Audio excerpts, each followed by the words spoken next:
Codeforces, CodeChef, LeetCode, the primary platforms used for developing your TSA skills. But have you wondered how they work under the hood? How does your code get evaluated? How do problems get set by authors? In this video, let's go behind the scenes and understand how can you build a platform like Codeforces in under 2 hours. Let's get right into it.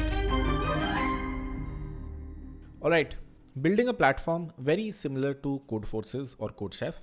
This video will take you through how can you create your own online algorithmic challenging website where people can come and look at a bunch of contests that might be happening. For example, if I click on the view contests button over here, I can see there are currently 2 active contests, one of them currently running and one of them might start in 14 hours from now. I can click on participate over here and this will show me the current set of algorithmic challenges for this contest. If I try to solve them, it gives me a problem statement on the left. For example, here it says I have to write the algorithm that finds the sum of 2 given elements. For example, if the input is 1, 2, the output needs to be 3.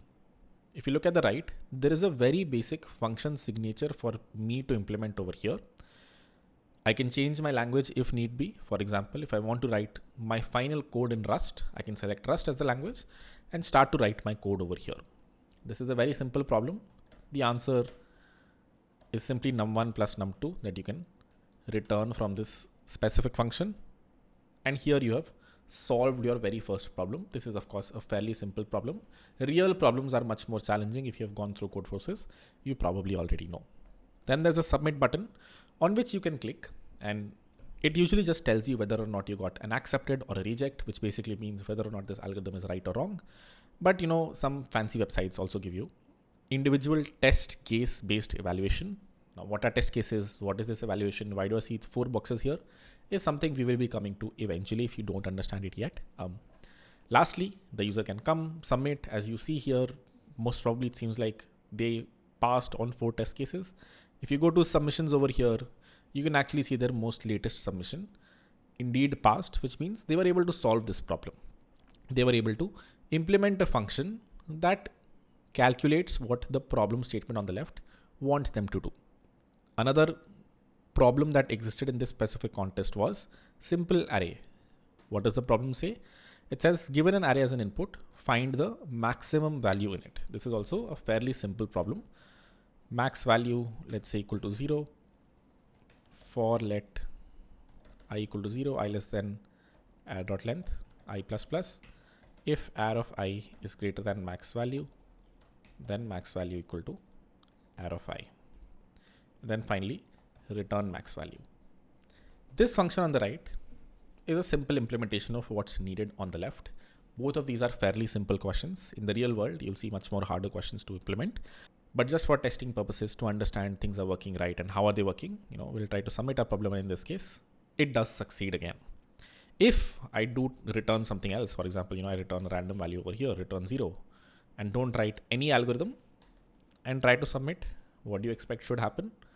All 3 of these test cases shouldn't pass. The first one passed. Now, why did it pass? Why did it partially pass is something we will be understanding eventually. If I go to the submissions now, it is saying, okay, the second last submission was fine, but the recent submission that I made has failed. If I write an infinite for loop here, something like this, then also this should basically fail because, this problem isn't solving the algorithm on the left. It's running an infinite loop, which also if you run, eventually you'll see all 3 of these test cases do fail. And this time they fail with a time limit exceeded. You see a clock over here. If you go to the submissions, again, you see recently both of the submissions that you made, this one gave a wrong answer. This one was a TLE. This one gave the right answer. If I revert back to the original code, which was the right implementation, and try to submit it, things should work fine. And all 3 of these test cases should succeed. And that's exactly what happens. That's a brief about the platform we're building. Once the contest is done, the user can go to the standings section over here and look at the leaderboard for that specific contest. For example, here, there were 3 users and these were their final set of points that they got and their current rating in the final leaderboard. Another section here is very similar to lead code, which means there is no contest logic. There are simple algorithmic problems that you can look at. These two are the same ones from the contest, and you can solve them independent of a contest. You don't have to participate in a contest to solve a problem. You can simply go to the problem section and try to solve problems asynchronously. That's a brief of the platform we're building. We have slides on projects.100xsteps.com. This video is going to be divided into 10 sections. We'll go through them one by one without any further ado. Let's get right into the video. All right, let's understand some standard jargon that you need to be aware of before you proceed. Some of you might already know all of this, so feel free to skip. If not, let's understand these 7 things because all of these will come in handy when we're finally going to write the code. Number 1 is test cases and code evaluation. Whenever you're building a platform like lead code, and let's say, you want your user to write some code and then you want to evaluate it on a backend, how do you think that evaluation happens? If I write the right code over here, which is, return num1 plus num2. If I write this code exactly solves the problem that is written on the left. But how does my backend know? Is there a developer sitting over there and staring at, okay, this is the solution, let me read through it and telling you? Probably not. There is no developer sitting on the backend. Then how does this code get evaluated? What are these? Test 1, test 2, test 3, and test 4 that run somewhere and that dictate whether or not this code is correct. If I write the right code over here and now click on the submit button, it shows me that test 1 succeeded, test 2 succeeded, test 3 succeeded, test 4 succeeded. What are these tests? And how can we say if the tests have succeeded, all 4 tests have succeeded? That means the user's problem has succeeded as well. Let's try to understand this. If this is the user's browser, the browser is sending us some code that we need to review over in our backend. The question is, how can we look at this code and understand if it's right or not? Everyone has their own way of writing code. Someone might have written function sum a comma b and then return a plus b. Someone else might have written function sum a comma b, let answer equal to a plus b, and then return answer. Someone might have put a semicolon, someone else might not have put a semicolon. Everyone has their own version of the code. Everyone uses their own set of variables. Someone might use the variable answer over here. Someone else might use the variable result over here. So the question is, how can the backend clearly check, yeah, this code is correct? It cannot do a string match.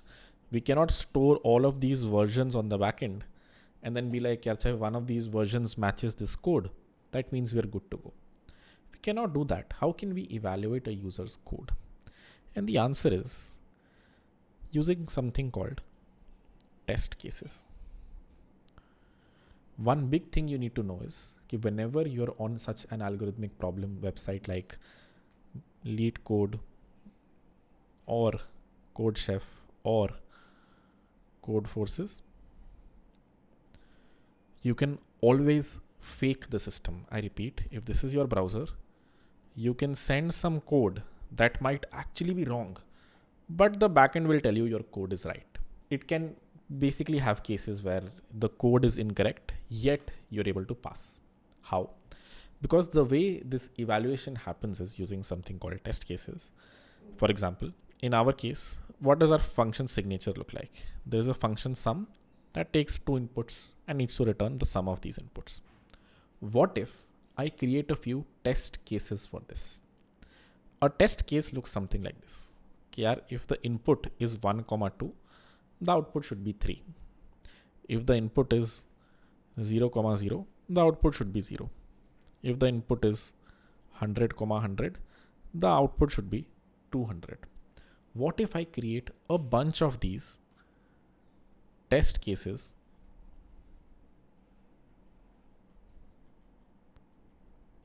where I know if this is the expected input, this needs to be the expected output. If I can pre-create a bunch of these, and then I can take the user's code. Let's say this is the code that the user had written.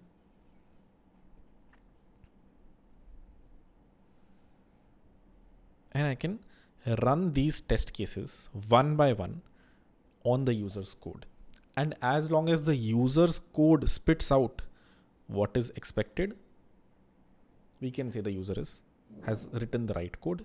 If any one of these returns the wrong value, for example, if this returns 199 for the user's code, which is different from 200, I can say the third test case has failed and hence the user's code is incorrect. This is how evaluation happens in these online judge platforms. There is no string match that you do. Okay, if the code looks like this or the code looks like this, we will say the code is correct. You never do string matches. What do? You create test cases and then you run the user's code on various of these test cases and just compare the expected output with the user's output. And as long as it is the same for every input, as long as it is the same for every test case, you can say that the user has written the right code. This is why I said you can fool the system.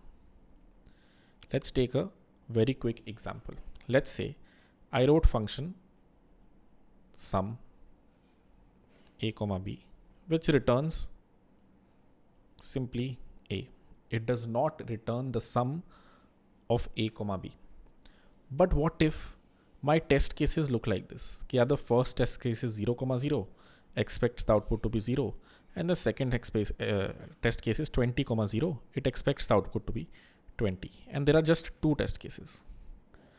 Now in this case, what would my code output for the first test case? It would output 0 because a is 0 and that is what my code outputs. The final output for my code is also 0. And similarly, over here, what would my code output? It would output a, which is nothing but 20. And hence, both of the test cases would succeed for me, even though my code is incorrect. So in online platforms like these, you can get away with writing wrong code if their test cases are weak.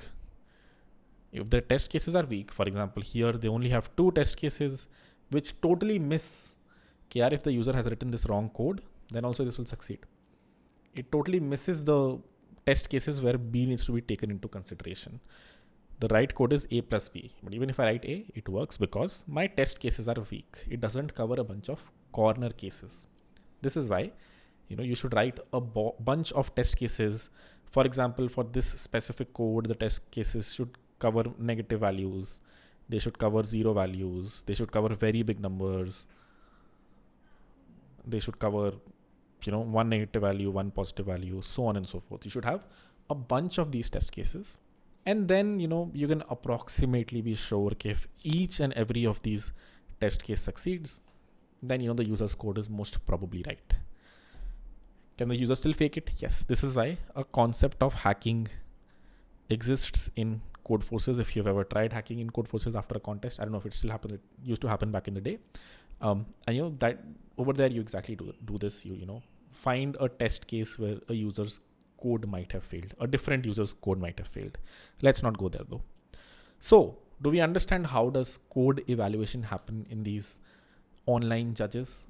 What is happening when I go to this website is when I click on the submit button, this code is going to my backend and it's being run on various test cases. I can show you the test cases for this specific, problem as well. The test cases for this specific problem look something like this.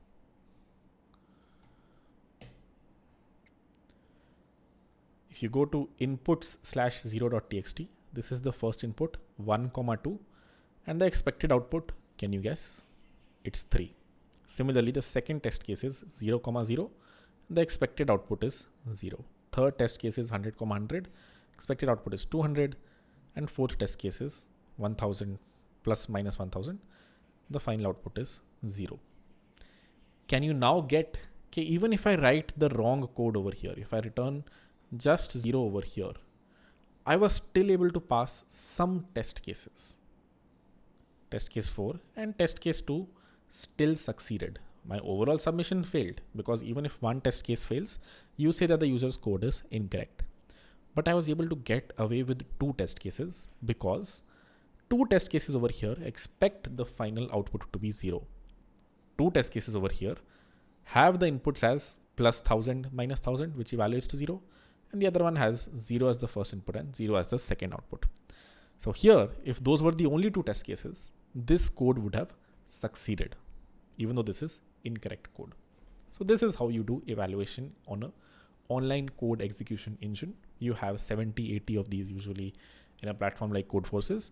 You have various types of edge cases, corner cases covered so that, most of the times, as long as all test cases pass, you can be sure or almost sure that the code that the user has written is correct. But of course, you can get away with, hacking your way around test cases. And, if the test cases are weak, you might still get an accepted, even though your code is incorrect. With that, we hopefully understand the very first jargon here, test cases and code evaluation. Test cases are a bunch of, call them tests that developers or, problem setters write. For example, over here, the problem setters wrote 4 test cases for this problem. And code evaluation doesn't happen through any string match or no one's looking at your code. Your code is just being run for multiple test cases. And as long as all test cases succeed, as long as, if I write num1 plus num2 here, it succeeds for all 4 of these test cases, in which case you can say you're good to go and your code that you've written is correct. You can give the user a accepted. That is a brief about test cases and code evaluation. Next up, let's understand how do you set these problems? How does a problem setter actually think of a problem? Usually these are, ICPC folks, regionalists, finalists that set these problems in a platform like codeforces or otherwise. How do you make it easy for them to set problems? What kind of code should you write so that, the dashboard that they're seeing or, however they write the code and test cases is fairly easy. They don't have to do a lot of work. Let's understand that next. All right. Have you ever wondered how these problems are actually created? Whenever there is a contest happening on codeforces, how are these 5 problems generated? Who are these people who are writing these problems? And what all effort do they have to put in? What all code do they have to write? Let's take a quick example. We have 2 problems here on our platform. ToSum is one of them, where you have to find the sum of 2 numbers that you take as input. Now the problem setter, the person who's actually solving this problem, is usually, a competitive programmer or an employee at LeetCode who needs to write a few things. Number 1, they need to write the problem statement that you see on the left. Number 2, they need to write all of the test cases. If there are 4 test cases, they are usually written by the problem setter. You can also delegate this to an employee who, given this problem statement, given a solution of this problem, is able to write the inputs and the output test cases. The third thing that you might expect them to write is this boilerplate code. Every language that we support right now, JavaScript, C++, Rust, supports this basic default code on top of which you expect the user to write their own code. How does this code get generated? Does the author of the problem have to write this boilerplate code in every language? Or can you do something better over here? Let's look at how this exists in our repository. For every problem that you see over here, there is an entry in our database. We'll get to the architecture later on.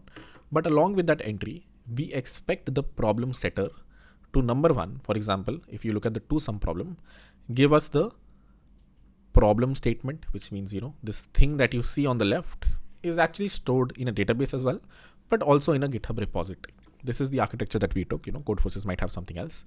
But for us, we expect them to give a problem statement, which, even though it looks very fancy over here, is just markdown code.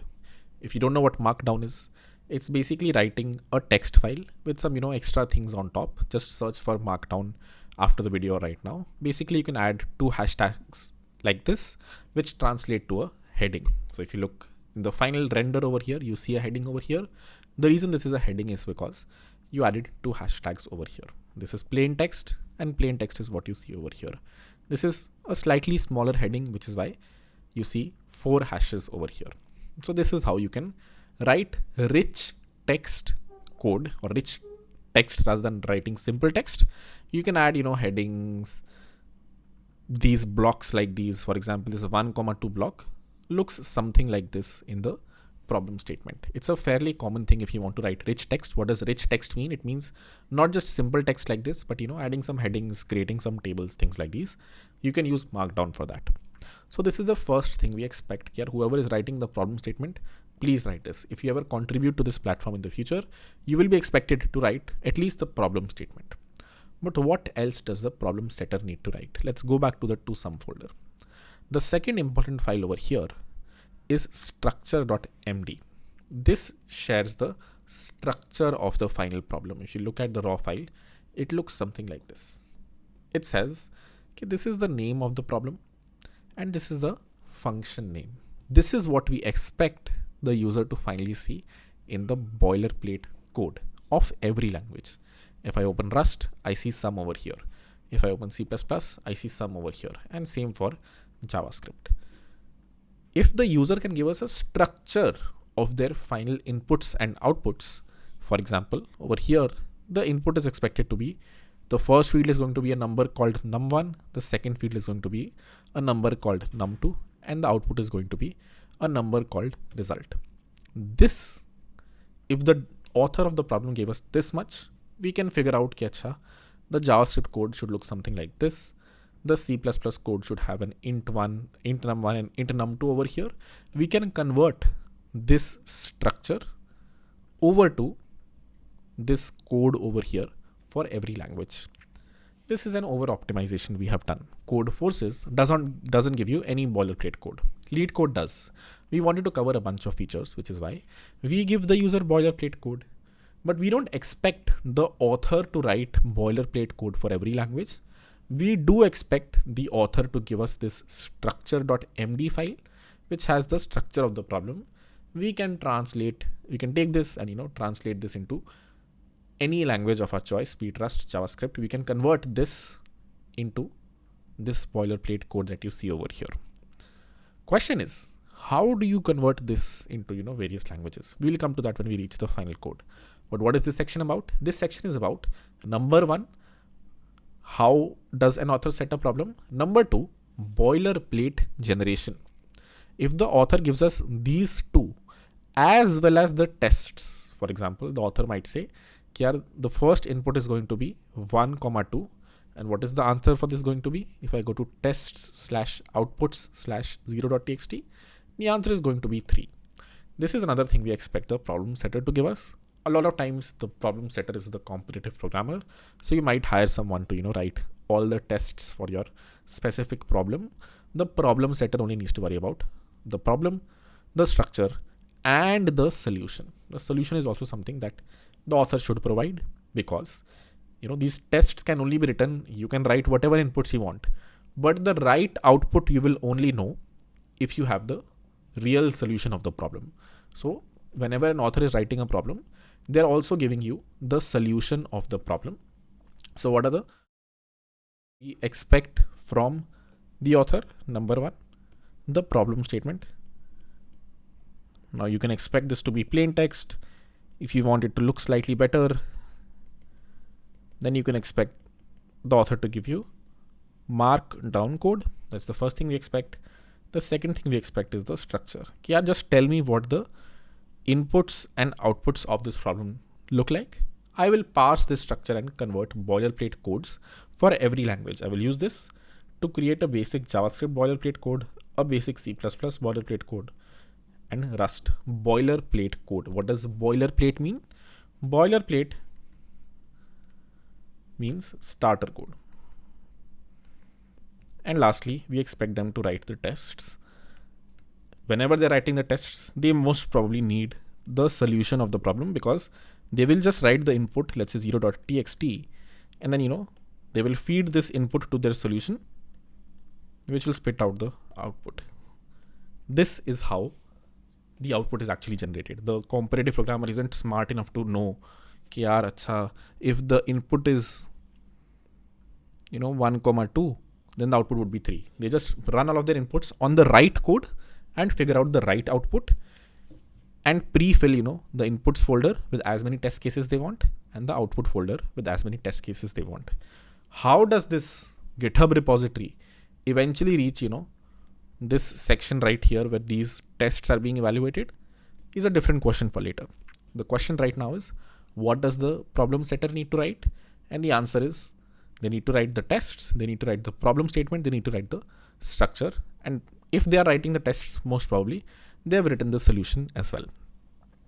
Everything else you see over here is auto-generated. I repeat, boilerplate and boilerplate full, whatever this means, are auto-generated, automatically generated using some scripts. This structure that you see is good enough to generate all boilerplate code. What is boilerplate code? This starter code that you see over here. Let's look at the boilerplate code over here for the Rust language. And it looks something like this. Function sum num1, num2, whatever, and then return the result. This boilerplate code is the exact thing that you see over here. Now this comes from a database. How does this file get synced to a database? Something we'll come to eventually. But this boilerplate code is generated automatically. Where is it generated? We have an app over here. We'll come to this eventually, called boilerplate generator, that can be used to, given this structure as an input. I repeat, given the structure.md file as an input, it can spit out Rust starter code, JavaScript starter code, and CPP starter code. So that is what our boilerplate generator is supposed to do. How is it written? We'll get to eventually. What is the last thing that you see over here? If you look at any problem statement, as I said, eventually if you contribute, if you want to add a problem statement here, you'll be expected to write these four. This will be auto-generated, and so will this. Boilerplate full will also be auto-generated. Question is, what is boilerplate full? This I understand, Harkirat. If there is a CPP file over here, this is the starter CPP file that the user sees over here. This starter CPP file is what's stored over here. It is also automatically generated given this structure.md file.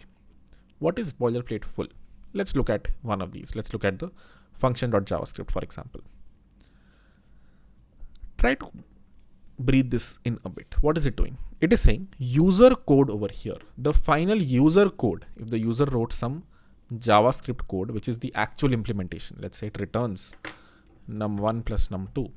If the user actually wrote this, we will replace the user code with this block right here, which means eventually this will get replaced by the user's code, and everything else that's written after is how we take a test case as an input. This line over here reads something from std in. Now what is std in, Harkirat? We'll get to very soon. But this line over here is trying to read one of the test cases. Then it is calculating what is the first argument, what is the second argument. It is calculating the result on the user generated code and then finally printing it on screen. This is what finally reaches our code judge. I repeat, since we have written code in a way, the user doesn't have to write, if you look at C++, we don't expect the user to write an int main function and then, call sum over there. We say, yeah, you are given a function signature, just implement your function signature. We will eventually call this function. We need to write the code to actually call this function. If I look at the full boilerplate code of a C++ file, it looks very similar. It imports a few libraries and then replaces the user code over here. If the user code looks something like this, num1 plus num2, eventually we will see how this will get replaced by the user's code, and this whole file is what will reach our code judge or our code execution engine, which will, take an input num1 and num2 from our input files. What were our input files, if you remember? tests/inputs/0.txt. It will take this and this number as an input over here and here. It will calculate the result for this specific user and then print it on the screen. Eventually we will take this result, compare it with the output and understand whether or not the test case succeeded. So since we're building this platform in a lead code like fashion, let me quickly open lead code and open codeforces and show you how they differ in problem statements. If you ever go to lead code and try to solve a problem, let me open a quick problem over here. Let's open ToSum here as well. This problem exists here as well. I think the statement is a little different though. If you look at the code on the right, the boilerplate code it gives you, let me change the language to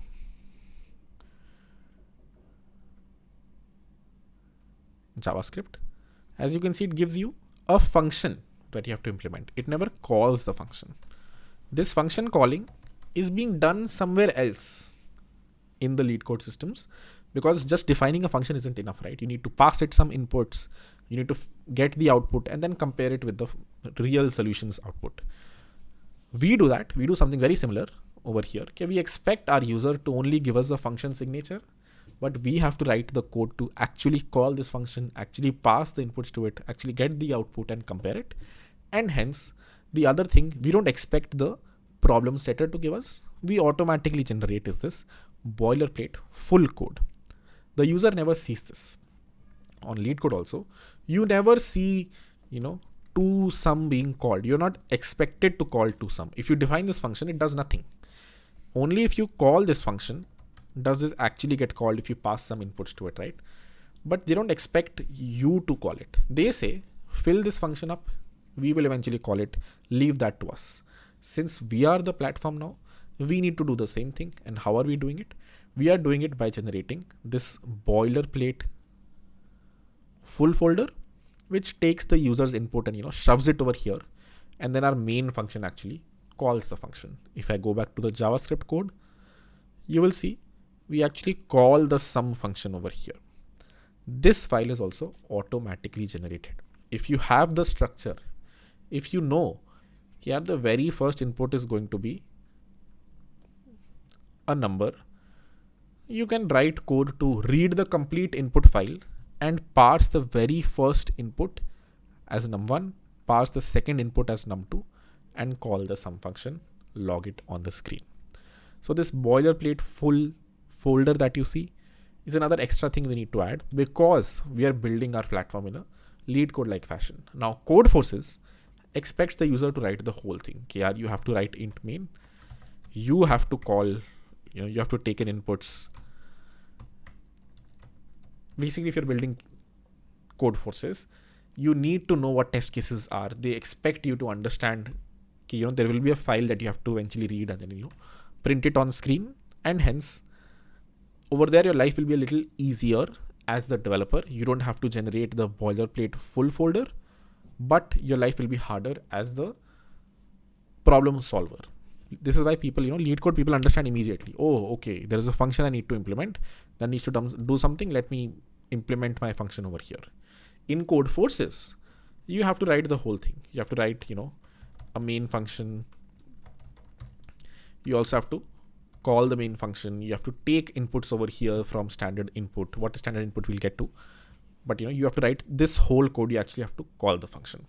Since we are building it in a lead code like fashion, we have to generate the boilerplate full folder as well. So to quickly summarize, whenever you're setting a problem, if you're just a problem setter, that's what we're trying to understand. What was the second point? The second point was ease of problem setting. We need to make the lives of problem setters very easy. We need to tell them, just give us number one, the problem statement, which you can write in Markdown. What is Markdown? Slightly more complicated way to write text that gives you rich text finally rendered on the screen. Number two, give us the structure of your problem. You don't have to write the boilerplate Rust code. You don't have to write the boilerplate JavaScript code. Just give us what does the structure of the inputs and outputs look like. We will figure out how to convert this file into number one, various boilerplate code that the user can see. For example, this boilerplate code right here. We will also convert this into a full boilerplate code, which actually calls the end user's code and, takes input from one of the test files and logs the output and compares it to the final output. How does the comparison happen? Everything else we'll get to eventually. That's a brief of something extra we had to do because we are building a platform in a lead code like fashion. Now you can expect the problem setter to give you the full boilerplate code as well. That is fine, but you should make their life easy and be like, just give us the structure. We will convert this into every language that exists.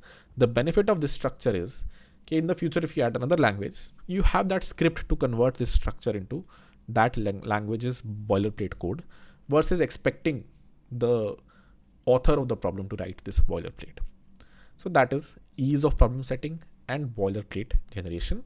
We'll get to some of these modules we have written in the apps folder, specifically boilerplate generator module, which actually takes the structure file as an input and spits out the boilerplate code and the boilerplate full code. We'll get to this code eventually.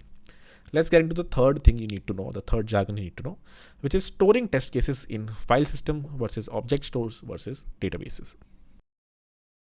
All right. Now you might ask, Kirat, why are all these contributors expected to put problem statements on GitHub? Shouldn't they have a dashboard that looks like this, admin.codeforces.com, where they can come and put the problem statement, maybe put a bunch of test cases, and they're good to go? Why are you expecting them to write code on GitHub and check it in? There are two reasons for this. This isn't the best approach. You can also create an admin dashboard. That is fine. Reason number one is that test cases can be really long. Just because you saw very simple test cases right now, okay, 2, 1 is the input and then 3 is the output, doesn't mean the real test cases in the real world are this small. A lot of times test cases can have an array of over 10^6 elements. You can't really store this in a database. You can, but it's not the best idea to store all of this in a database.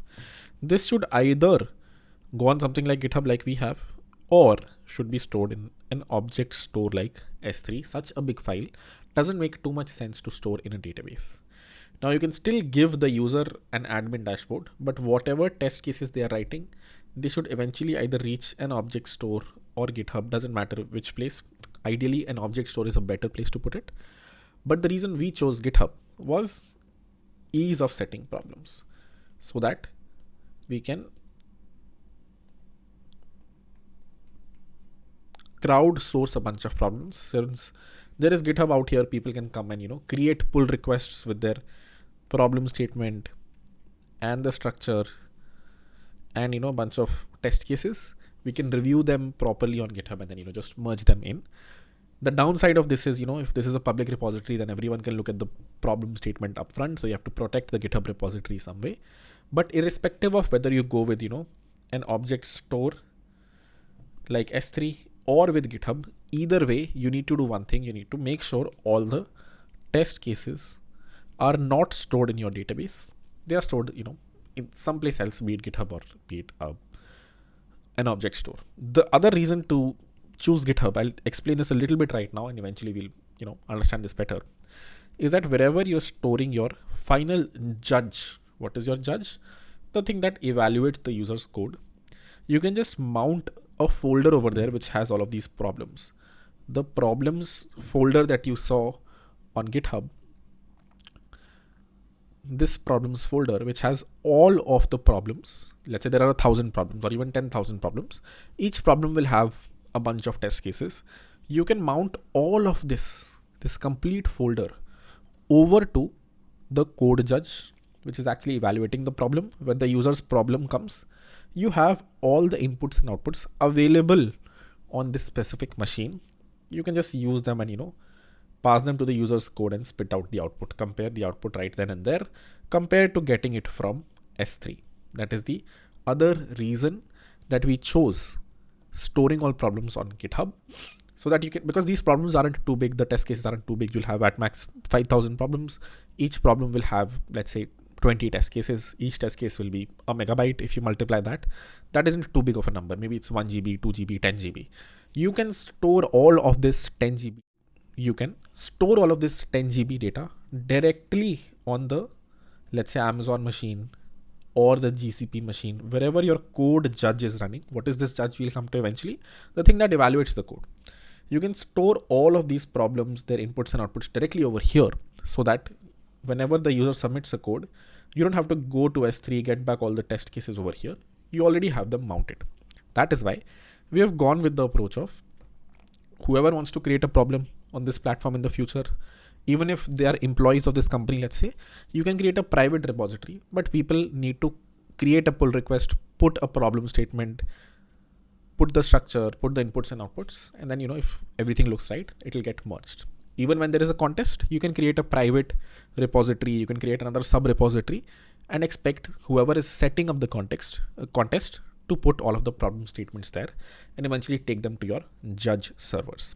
This is why we have taken the approach of storing test cases in the file system directly on the judge system compared to storing it in an object store or compared to in a database. Database is the worst idea either way. You don't want to store such big files in a database. Your database will just, fill up very quickly.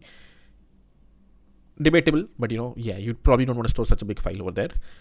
If you do want to store it outside of your judge, you probably want to store it in an object store. Ideally, since there aren't going to be more than 10,000 problems, each problem isn't going to be more than 5 MB, let's say, you can fairly easily store it, on an EC2 machine, mount all the problems over there so that you can immediately get the inputs and outputs whenever a user is submitting a problem.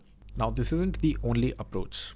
If you go to projects.100xsteps.com, here also we have algorithmic problems. If you look at it, there's a data structures and algorithms track where people go through, let's say a bunch of problems on arrays.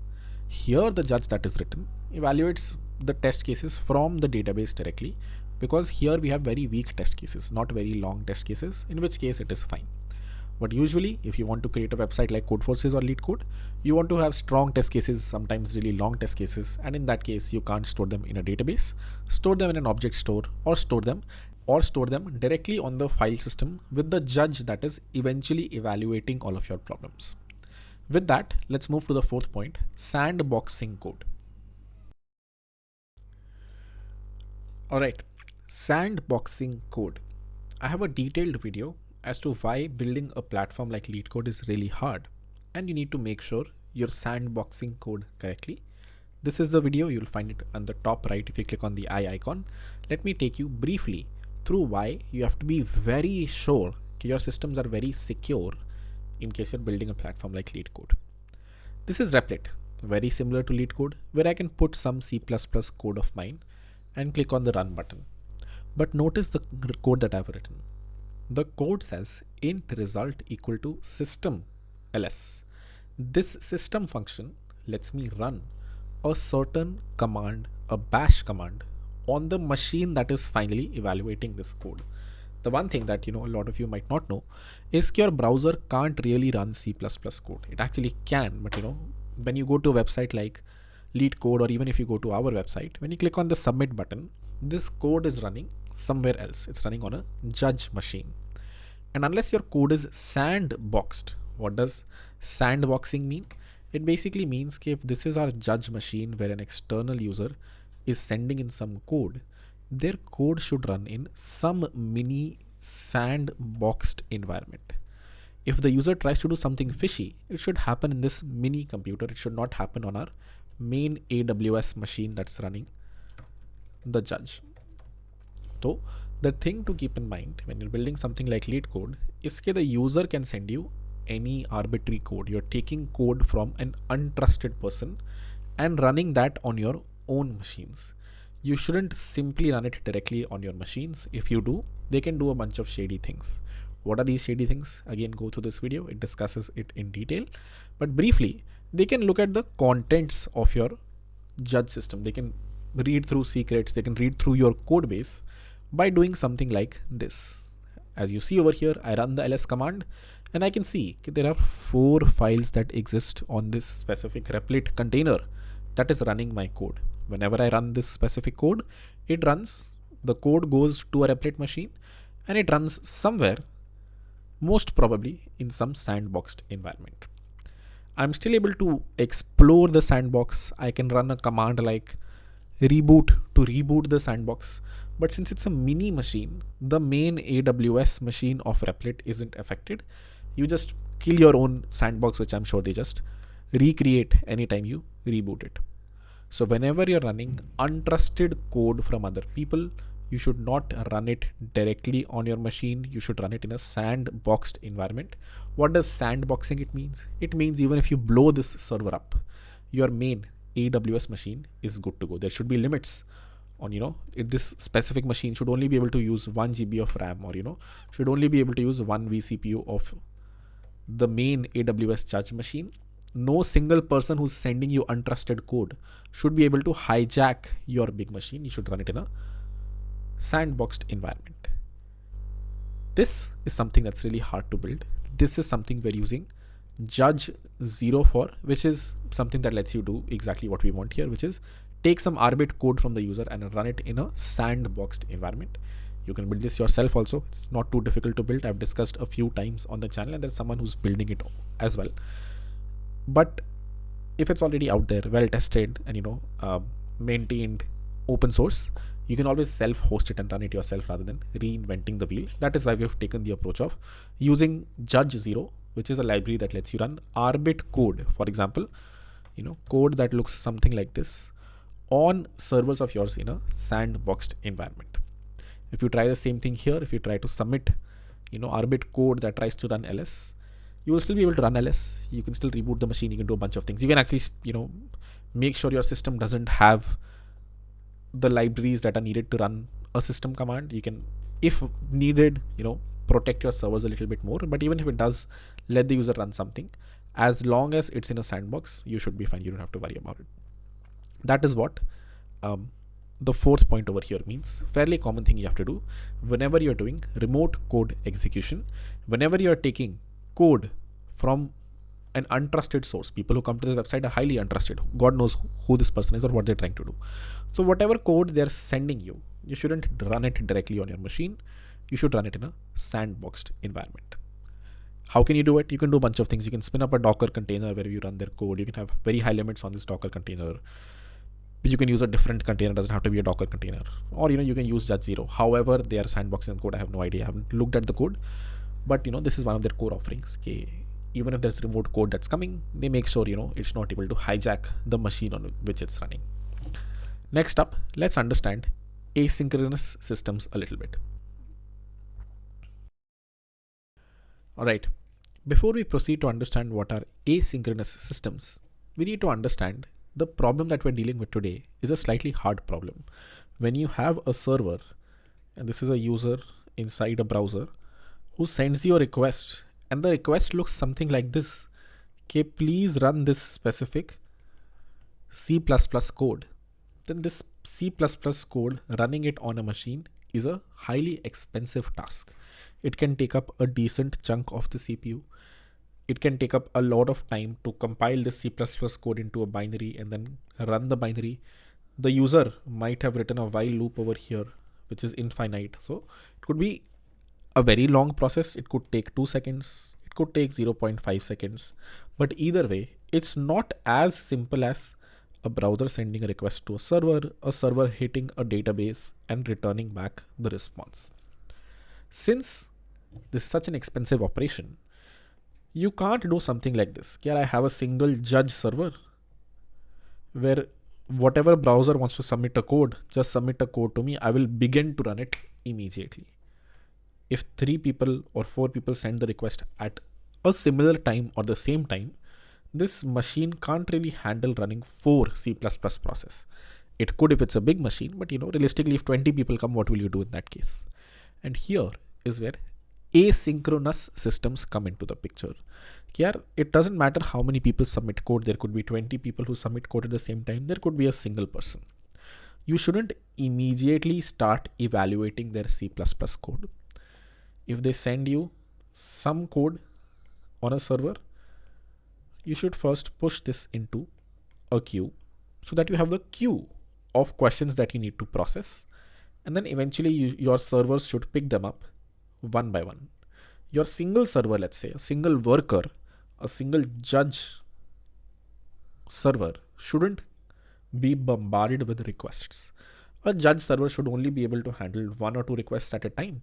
And even if your main backend server that exists is bombarded, the only thing that this backend server needs to do is push this onto a queue, and your judge will eventually pull these problems and evaluate them. Now you could totally horizontally scale the judge. You could have multiple instances of the judge running so that if your queue becomes really long, your queue becomes shorter by various judges that are solving this problem. But if, let's say, you only have a single judge, you don't have too much compute, you are not a very big company, you only have a single server, then this queue length will keep on getting bigger. Your users will not see their submission evaluated immediately, but your judge will only handle or solve one problem at a time. What happens if the judge gets 20 problems at the same time? The judge will get overwhelmed. The response will not be able to be evaluated for any of these 20 in, let's say, 1 second or 2 seconds. It will keep context switching between the 20 processes it's running. And hence, whenever you're building something like codeforces, you also have to give the users some limits. Okay, whatever code you give me, right, I will run it on a 4 CPU machine with at least 8 GB RAM or some limits like these. And you need to follow these limits. You can't be like, you committed this to the user, but you took 5 people's code and ran it on the same time on the same judge machine. Then they're not getting these many resources for their code. If these are the resources you have committed, then your single worker should only run a single code at a time. And hence, what have we learned about over here? We have learned about async systems. Which part of this is asynchronous? If 4 people send us request to our primary backend server, the asynchronous part is, okay, we are not synchronously running their code. We are pushing it onto a queue, and then asynchronously, whenever we are free, is when we are pulling the first thing from the queue, evaluating it, and then somehow letting the user know your problem is solved. Then we're pulling the second thing, evaluating it, and then letting the user know okay, their problem is solved. This is what asynchronous means. What would synchronous be? If we were taking the code and directly running it on a judge without pushing it onto a queue. If 20 people sent us a request at the same time, we started to run 20 C++ processes at the same time. That would be synchronous, but that would be bad because your single judge server, if let's say this is the judge server, you directly expose the judge server to the end user, the user will send a bunch of requests, your server will not be able to handle them. This is what asynchronous systems mean. Which part of our system would be asynchronous? When you click on this submit button, it will reach a queue somehow, will get pulled from the queue, and eventually these test cases will be evaluated. For us, this part is going to be asynchronous. What is another example of a asynchronous website? A website like Ideogram, where you are generating code.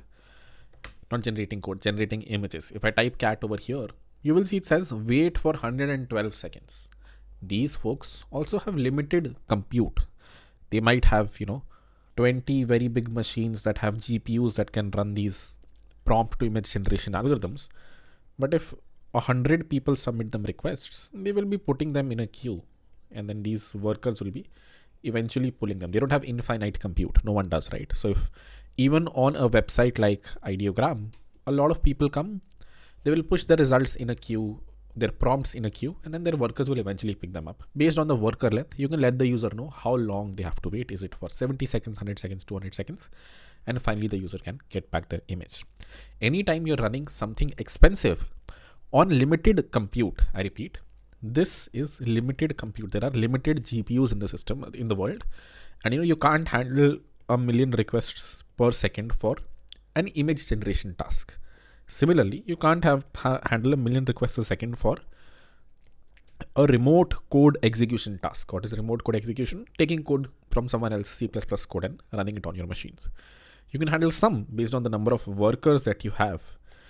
But if the number of requests that you're receiving is much higher than that, you will need an async system. You will need the requests to get pushed onto a queue. This queue will keep on growing in length. If you feel like this is becoming really long, the queue is becoming really long, your end users have to wait for, let's say, 2 hours, then you can always buy more compute if you, of course, are a profitable company and can afford to do it. Then you can buy more compute and eventually this queue length will get reduced because you have more workers that are running. This is what I mean by an asynchronous system. Specifically for us, to recap, what will we be doing? We will have a primary backend server where a user from their browser will be pushing in some code and we'll be taking this code and pushing it onto a queue, and eventually we will have various judge servers which will be pulling these code from the queues and evaluating them. The only other question you might ask is, after they have evaluated the code, how do they let the primary backend know, or someone else know, okay, this is the final submission result, how will the end user finally get back, yeah, this is your final submission result, it is an AC. We don't have a synchronous system. This user is going to send a request. They won't immediately get back the response. Their request will get put onto a queue. Now it might take an hour for this request to get succeeded. So how does the browser eventually get, yeah, your 3 test cases failed, passed, or 2 test cases failed? If I go to this website and click on submit, the request goes onto a queue. It might take an hour for this to get processed. But when it does, how does the browser then know, okay, the 4 of your results all evaluated to incorrect? For here, we need to understand what are webhooks, which is what we'll discuss in the next section. All right, webhooks, fairly common concept used in various places. I'll share about what it is and where will we be using it. When you have an asynchronous system, for example, there is a browser over here which sends a request to a primary backend, which let's say has access to your database. Whenever user submits some sort of a code, we make an entry in this database. Yes, submission has happened for this user. It's currently pending. And we send away this specific problem to be evaluated by a judge. There might be multiple workers of a judge running. These judge workers will pick the problem, evaluate it. And once they are done, once they've figured out, okay, is it a TLE, is it an accepted, whatever, they need to somehow put this entry in the database, right? They need to change the status of this entry from pending to be, let's say TLE or accepted. How can this judge server, which is highly decoupled from your primary backend, which does not have access to your database, let's say, how can this judge server talk to your database? The answer is by using something called webhooks. When the judge server is done evaluating, you can tell the judge server, okay, once you're done, please hit this other backend of mine or the primary backend, doesn't matter, and give it the details. Okay, this submission ID evaluated to an AC, which means an accepted solution, and this other backend is what will update the database. When you have an external system that calculates something which might happen right now, might happen in 2 days, and you want that external backend to intimate your own backend, you give it what's called a webhook URL. It's nothing, it's just another HTTP URL that you expose. But this HTTP URL isn't supposed to be hit by a browser. It is actually supposed to be hit by another backend service. Now in this case, we own everything. We own the judge as well. We host the judge ourselves. So we could just give the judge access to our database. But since we're using an open source judge called Judge 0, we'll have to change the code of this a little bit, which is why we've just used a functionality that Judge 0 provides, which is, okay, whenever you give it any code to run, you can tell it, okay, once you're done running the code, right, please hit this specific endpoint of mine, post back the result to me. You give it along with the code it needs to evaluate. You give it a callback URL.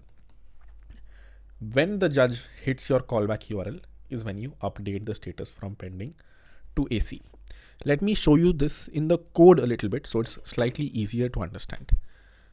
If you go to the final code, apps/web/app/API/submission/route.ts. If you don't understand the folder structure, it's fine. This is the request that the user sends. As you can see, it says to do, this should be heavily rate limited. Whenever you click on this submit button, you shouldn't allow a single user to click on it 100 times. You should have some rate limits. Okay, a single user should only be able to submit once every 10 seconds. LeetCode has this. If you've ever gone to LeetCode and tried to submit a problem, it backs you off. If you try to submit it 2 times together, it says wait for 5 more seconds. So there's a to do right over here, which means most probably this is the endpoint that catches anytime you receive a submission from the user. Anytime you click on the submit button over here, the request reaches over here. And amongst the many things it does, one extra thing that you might see over here is this thing right here. We send an HTTP request to a Judge 0 server and we give it a callback URL. Here, when you're done evaluating this code, right, please give me a message back. Please call back this endpoint of mine, which in our case is judge0callback.100xsteps.com/submission callback. And the end user, the judge, calls a specific endpoint, and we're able to update our database. You might ask, Kirat, you said this is an asynchronous system. You are doing an HTTP call. Yes, because judge0 is what eventually pushes it onto a queue and the worker picks it up. We'll be going through this very soon when we'll be going through the architecture. Let me quickly show you a little bit so you have some high level idea of it. But basically, our Next.js server sends an HTTP request to a judge0 server, which then pushes it onto a queue. This HTTP request is the exact request that you see over here. And this callback URL is the judge0 worker eventually telling you, okay, hey, this is the evaluation of this specific test case. If you don't understand the system design right now, it is fine.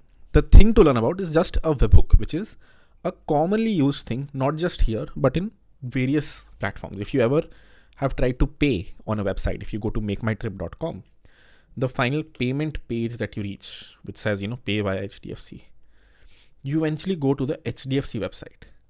You go to netbanking.hdfc.com and you actually pay 100 rupees over here, put an OTP. Let's say this website was Make My Trip. If you have ever tried putting it your OTP, clicking on the submit button and then immediately closing your net banking, or let's say your Wi-Fi went off, have you ever been anxious? I repeat, let's say you go to Make My Trip, you're planning your Goa trip. You reach the final payment page. You select, I want to pay by HDFC Bank. You click on the pay button. It takes you to another website, netbanking.hdfc.com. And over here, you go through your whole username, password, you put the OTP, you click on the submit button. And then let's say your window closes. Have you ever been anxious? Shit, my money has been cut from my bank account, but Make My Trip doesn't know yet. But you might suddenly receive a notification that, hey, your payment is done. That also happens via webhooks. Whenever you pay to HDFC Bank, an HDFC Bank server hits the Make My Trip server and lets them know payment is done. You don't have to worry about you getting redirected back to Make My Trip and then eventually it updating in their database. The HDFC server directly talks to the Make My Trip server. This is also known as a webhook. You letting another backend know, okay, this is my backend URL. Please call it. This backend URL isn't meant for a user. It is meant for another backend service. And this needs to be heavily protected as well. You need to make sure that only Make My Trip servers can hit this specific endpoint. No random user can. But this is another use case of hitting webhooks by another service. In the real world, it isn't HDFC Bank that's on the right side over here. It's actually, can you guess already? If this is Make My Trip, the thing that hits Make My Trip and lets it know the payment has succeeded is actually a payment gateway like Razorpay or Stripe. One of these payment gateways or whatever payment gateway you're using is what lets the Make My Trip server knows. The same thing happens when you try to, let's say buy the course on harkirat.classx.co.in. If you go to any one of these courses and try to buy it, let's see if I have one that's not bought. Whenever I click on this buy now button, it takes me to, let's say if I click on net banking, HDFC, pay now, it takes me to a fresh page. Even if I close this now, as long as I finish this payment, eventually HDFC servers, or in this case Razorpay servers, will let my website know, Harkirat has paid, please give him access, and Harkirat will get access to that specific course. This happens via webhooks. What exactly is a webhook over here? The webhook is this thing on the right, be it a Razorpay server hitting your primary backend, or in our case, if this is our primary backend, a judge0 server hitting our primary backend, one backend talking to another backend. And usually these are external services that talk to your backend. What is an external service? Jiska code you do not own. I don't own any code of Razorpay. I don't own any code of Stripe. These are external services that let me know, okay, Harkirat has paid. Please give him access to the course that he wanted to buy. Judge 0 in this case is actually owned by us, by which I mean we actually deploy it. But here also, we give it a callback URL. Okay, hey, please evaluate this code. And whenever you are done, hit back the callback URL of mine so that I can make an update in my database on that specific test case. If you do not understand this architecture, it's fine. We'll be going through the system design very soon where I'll reshare this specific thing. Lastly, let's discuss what I mean by real-time leaderboards a little bit. We haven't implemented real-time leaderboards, and that's because they're really hard to implement. So I'll touch upon a little bit of why they're hard to implement, what even is a real-time leaderboard, and how is it different from this standings section that you see, where we do see a leaderboard, but this leaderboard isn't real time. So what does it mean for it to be a real time leaderboard, and why is it hard to do? Right, let's understand, how do you build a leaderboard? How is it different from a real time leaderboard? The leaderboard that you see over here has 3 people that participated in a contest. First person had 826 points and hence the rank is number 1, 412 rank 2, 410 rank 3. This might seem like a simple problem to solve, and it is after the contest has succeeded. If you know that the points are constant and they're not going to change, then this is a fairly easy problem to solve. You just store this in a database. It becomes problematic if these points are changing rapidly. If more and more people are participating, they're solving problems, their number of points are increasing, then creating this leaderboard in real time is a hard problem. Let's understand why it's a hard problem. To understand why it's a hard problem, we need to understand how would you finally store this in a database. Let's say you took an example like this. Here I will have a leaderboards table. It looks something like this. Okay, there is a person with ID 1 and that person has rank 1 because they have the most points here, 200 points. Then there's another person with ID 2. Their rank is 3 because there are 2 people ahead of him, this person and this person, so on and so forth. You create a table like this which has a points column as well as a rank column. This sounds fantastic. Whenever someone comes to your website, you can simply query this leaderboard and return back the rows to the user. This becomes problematic when these points are changing very quickly. How expensive do you think an insert operation is here? If this person whose rank is 5, suddenly their number of points became 599, how many rows will you have to update? You'll have to make this rank number 1 because this is the most number of points, and this guy will become 2, this will become 4, this will become 3, this will become 5. You had to do order n updates whenever an insert happens. This is problematic. You cannot have people, anytime someone makes a submission and the number of points go up, you can't do ON insertions, too many insertions or updates to do. You might take another approach. You might say, Harkirat, I will not store the ranks table itself. I will only have the points column. And in this case, whenever the points go up, I will just update this to be 599. Here, an insert becomes order of 1, but a fetch, a get becomes order of n. How do I know what is the rank of, let's say, this person right here? I will have to query all the rows. I will have to do a full scan to figure out what is the rank of this person. I'll have to run a SQL query that looks like this.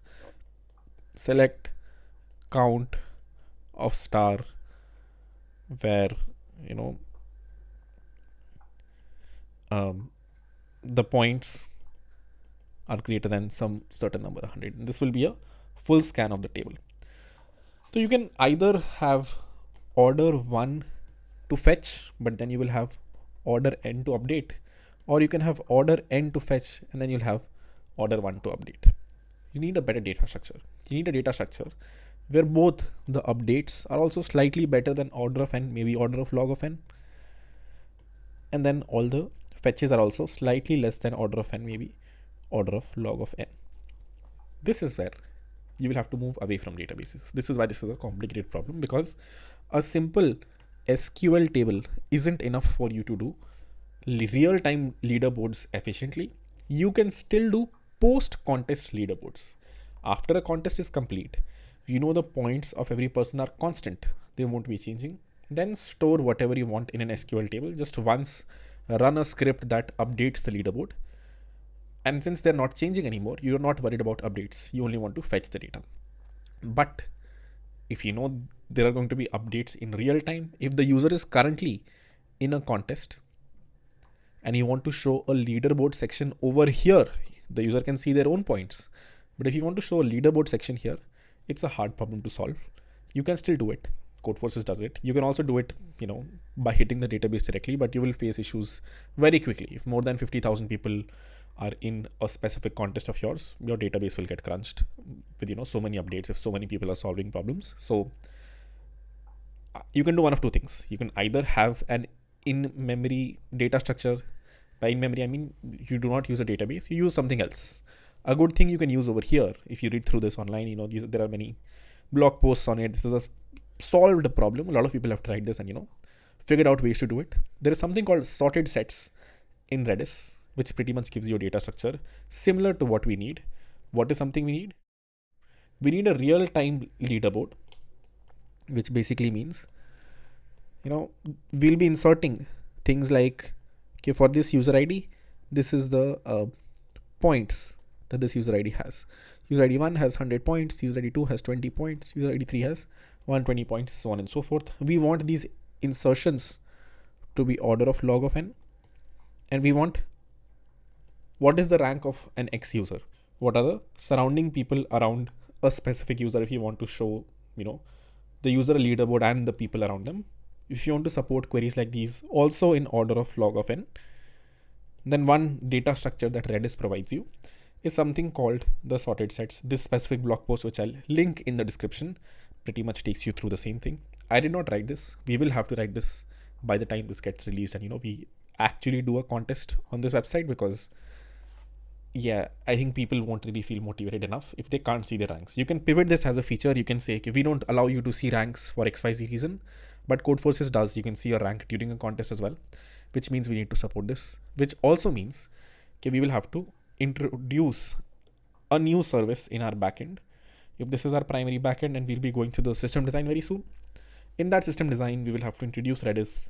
We will probably have to introduce another, leaderboard backend, which does all of this real-time leaderboard management. We don't have any of this yet. I just wanted to share. Okay, this is one of those difficult things to build. And it might not feel very difficult. Leaderboards should be straightforward. And they are, but real-time leaderboards aren't.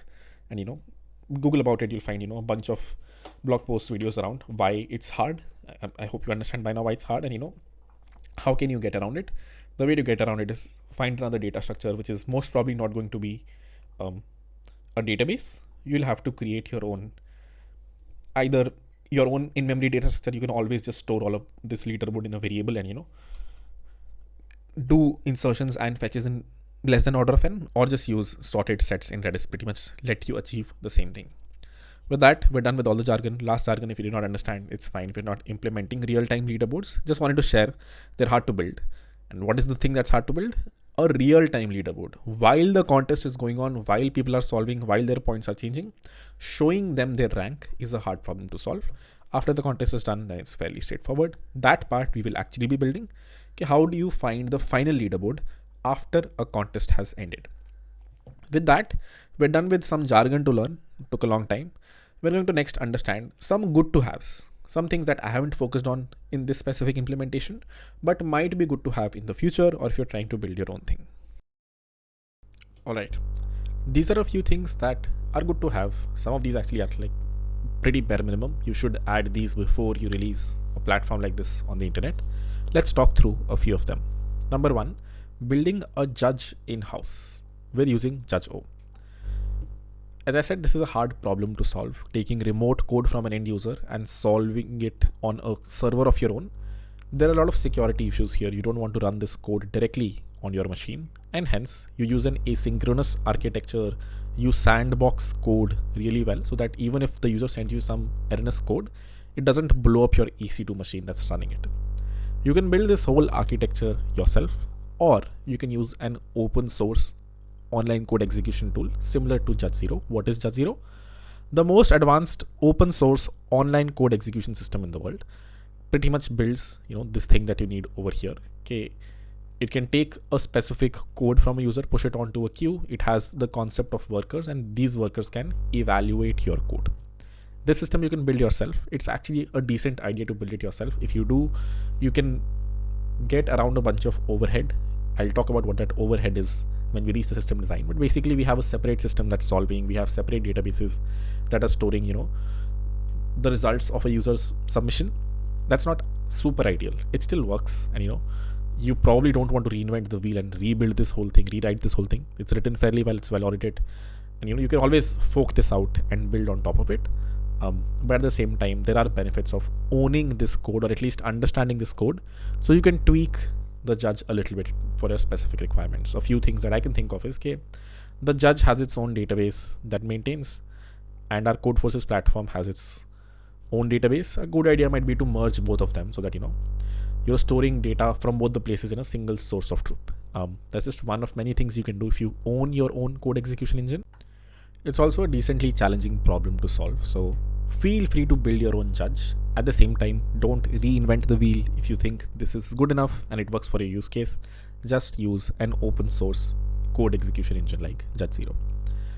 Good authentication. One more thing that we're not doing yet is, if you go to algo.100xdevs.com and try to sign in, we have no checks. This could be an email, this could just be a simple username, the password could be really small, and we let the user sign up. You should probably have some basic checks in there, make sure only emails are allowed and password is strong, so on and so forth. Real-time leaderboards, as I said, hard problem to solve. We're not solving it. Should be fairly straightforward to add. We just have to introduce another service, but to keep things simple, and also to make sure this video doesn't become really long, we have not implemented real-time leaderboards, which basically means if a contest is going on, you can't see the leaderboard right now. After the contest happens is when you can go to the standing section and look at the final leaderboard. Div 1, Div 2 segregation. This is a codeforces specific thing. Anytime there is a contest that's happening on codeforces, for example, if I go through the contests here, a lot of times they are divided into divisions. Wow, there are more divisions than just Div 1 and Div 2 now. There is Div 1, there is Div 2, there is Div 3. Basically means a single contest is branched out into various sub-contests, and based on your ranking, you participate in one of them. If your current rating is X, then you can participate in Div 2. If your current rating is more than X, then you can participate in Div 1, so on and so forth. We have not done that. We have a single contest running right now. For example, if you go to the website, everyone can participate in this contest, irrespective of their rating. We don't even have the concept of ratings associated to users just yet. Virtual contests. One more thing that codeforces lets you do is virtual participation, which means this is an existing contest that happened a while back, but you can virtually participate in it. It'll run a clock and it'll let you know your final rank based on the submissions that you make. You can virtually participate in an existing contest that happened a few months ago, let's say. And lastly, a rating system. Codeforces has these profiles, which you can look at a person's rating, how it went up and down, what rank they got, so on and so forth. We don't have any ratings at the moment.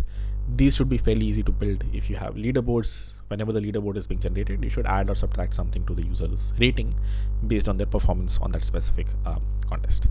So these are a few good to haves. Not worried about them just yet, but might be good to, if I had to put a finger on it, I would say virtual contests is a great thing to add. Real-time leaderboards is a great thing to add. Good authentication is just bare minimum, and fairly straightforward to add as well. Rating system is also probably much needed. Building a judge in-house is a little bit of an overkill, unless you want to do support other things in the future, HTML, CSS, JavaScript challenges, or React challenges. Then you might have to build it in-house. I'm sure there's an open source judge that exists for them as well. I don't think Judge Zero supports React at the moment, or front-end libraries or DevOps libraries. So for those, you'll have to build this in-house. And if you are going down that path, if you want to build something like Replit, basically a website where someone can come and not just execute simple C++ Java code, but like create React front-ends, then you probably want to do the Judge in-house. With that, let's move over to some extra discussions. I'll be doing this towards the end. Basically is around where should you deploy, how should you deploy the system. Currently, algo.100xdevs.com is deployed on a single server which runs everything. It runs the front end, runs the back end, runs the Judge Zero workers that I was talking about. But I think Kubernetes is a good use case for this. I'll talk a little bit about why that is towards the end of the video, and why Kubernetes is ideal for an architecture like this. We haven't yet discussed the architecture, so it'll be a little hard to understand if I talk about this right now. Secondly, monitoring systems. One common problem you'll see whenever someone has built a platform like this is the judge is down, or the judge is not able to evaluate, or even if the judge is able to evaluate, for some reason the user just remains stuck on submitting. Very commonly you'll see this on a fresh judge platform. So the thing that you have to aggressively worry about if you're building a platform like this is how long does it take for a submission to happen, how many current submissions are currently stuck in a queue, are you rate limiting the user correctly, is a single user able to bombard your backend server, things like these. And hence you should have monitoring systems that are constantly monitoring, for example, the time it took for a submission to go to judge 0, get evaluated, and return a response to the user. If this goes above 2 minutes, let's say, then you have a problem and you need to either increase the number of workers, or you have a bug somewhere that's causing these number of submissions to not go up, or the submissions to not get evaluated. So both of these things we'll discuss eventually. Whenever we do a contest here, I'll most probably be going live on YouTube, and we'll look at the monitoring dashboard that we create, where we'll try to monitor the number of users, the number of submissions that are happening, how many average submissions are happening per user. But more importantly, the most important metrics here are, number one, how much time is it taking for a submission to get evaluated on average, and number two, how long is our queue? How long is our queue of existing tests that have not yet been evaluated? With that, let's move on to the tech stack. This is the tech stack I chose. You can write this in any language of your choice. We are using Judge 0 open source tool, which is written in, I think, Ruby on Rails. So we have not written any of that, but we are using Ruby on Rails indirectly. Next.js is our frontend and backend. Our primary frontend for this website, the primary backend where the request goes out to from here, is going to be in Next.js. We have Express for some extra backends. There are a few extra processes that you have to run. For example, if you remember the boilerplate generator, that's not an Express, but that's pure Node.js code that we had to write. We also have a few Express servers, a webhook handler, if you remember webhook, the thing that we talked about. Node.js for a bunch of auxiliary stuff. We're deploying it on an EC2 machine on AWS. As I said, single server that handles everything right now. Docker for deploying Judge 0. Judge 0 is written in Ruby on Rails. You don't have to touch Ruby on Rails at all. We use Docker to start it up. Postgres as our final database, and Prisma as our ORM. Basically a very simple merge stack with a few things on top, just like Judge 0 getting deployed using Docker. That's the only extra thing. Everything else is standard merge stack. Let's get into the system design, the most interesting bit of this whole thing. How would you design a system like this? All right, let's understand the system design of the main platform, that is algo.100xdevs.com, this website. Specifically, we'll be worrying about the system design of what happens when you click on the submit button. Everything else that you see here is fairly simple full stack stuff. You have contests somewhere in a database. They have a start time and an end time. Based on that, you can see first contest, second contest here. If they were previous contests, you would have seen them here. Similarly, we have problems stored in a database. They have a hidden field. If they're hidden, you won't see them here. If they don't have a hidden field, you do see them here. When you open this, again hits the database, gets back all the details, and you can start to solve the problem. What happens when you click on the submit button is highly asynchronous. That's the system design that I'm discussing. When we go through the code, we'll go through the code of the whole website and understand every page that you see here. When the user clicks on a submit button, a post request goes out to our Next.js server. This website that you see is hosted on Next.js. You can totally have a React frontend and a Node.js backend, that works as well. For us, just for to keep everything in a single place and the other benefits that Next.js provides you, we went with Next.js. Doesn't matter which framework you choose. So this front end also comes from the same Next.js server. If I go to algo.100xdevs.com/problem/a-problem ID, or if I go to algo.100xdevs.com/contest/a-contest ID/problem/a-problem ID, I reach this page. I can write my code, and when I click on the submit button, if I go to the network tab over here, you will see a request goes out to the /submission endpoint over here. That is the first request that goes to our Next.js backend. Where is the request going out to? It's going out to the same website, algo.100xsteps.com, which means the Next.js server that's serving both the front end and our backend. This has a bunch of parameters, specifically things like the language that you're submitting the code in, the actual code that you're submitting, and the problem ID. If I go to the payload section over here, you can actually see this over here. It says I'm trying to submit for this problem ID on this contest, this specific code in the language JavaScript. If I do the same thing for a different language, let's say C++, the request that goes out has language ID set to C++. So that is how the request goes out to our Next.js server. And this is where the magic happens. This server needs to do a bunch of things. It needs to enrich the code before sending it to the Judge0 API server. Let's understand what I mean when I say enriching the code. When the user submits the code, they give us this half-baked code. What do I mean by half-baked? I mean, they have just written a function implementation. They have not called the function with any test cases. We need to add test cases to it. We need to submit a full-baked submission over to Judge0. If you give just this much to Judge0 or any code evaluation system, it will just define this function. No one will call this function, and you would never know if this function is right or not. And hence, this Next.js server next up needs to enrich the server.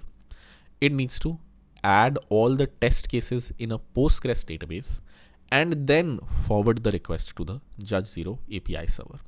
Let's look at this in a little more detail. If this is the browser of the user and they submit their half-baked code to the Next.js server, the first thing the Next.js server does is they are given their half-baked code. Let me add the full boilerplate code on top. Let me add the full boilerplate code on top of their code. What is the full boilerplate code? Do you remember? Let me quickly open apps/problems where all the problems exist. Let's say max element is the problem that the user is trying to submit. The Next.js server will take their half-baked code, their function signature, and add it over here and add all of this logic afterwards. This is the full-baked code. What is this full-baked code doing if you look at it?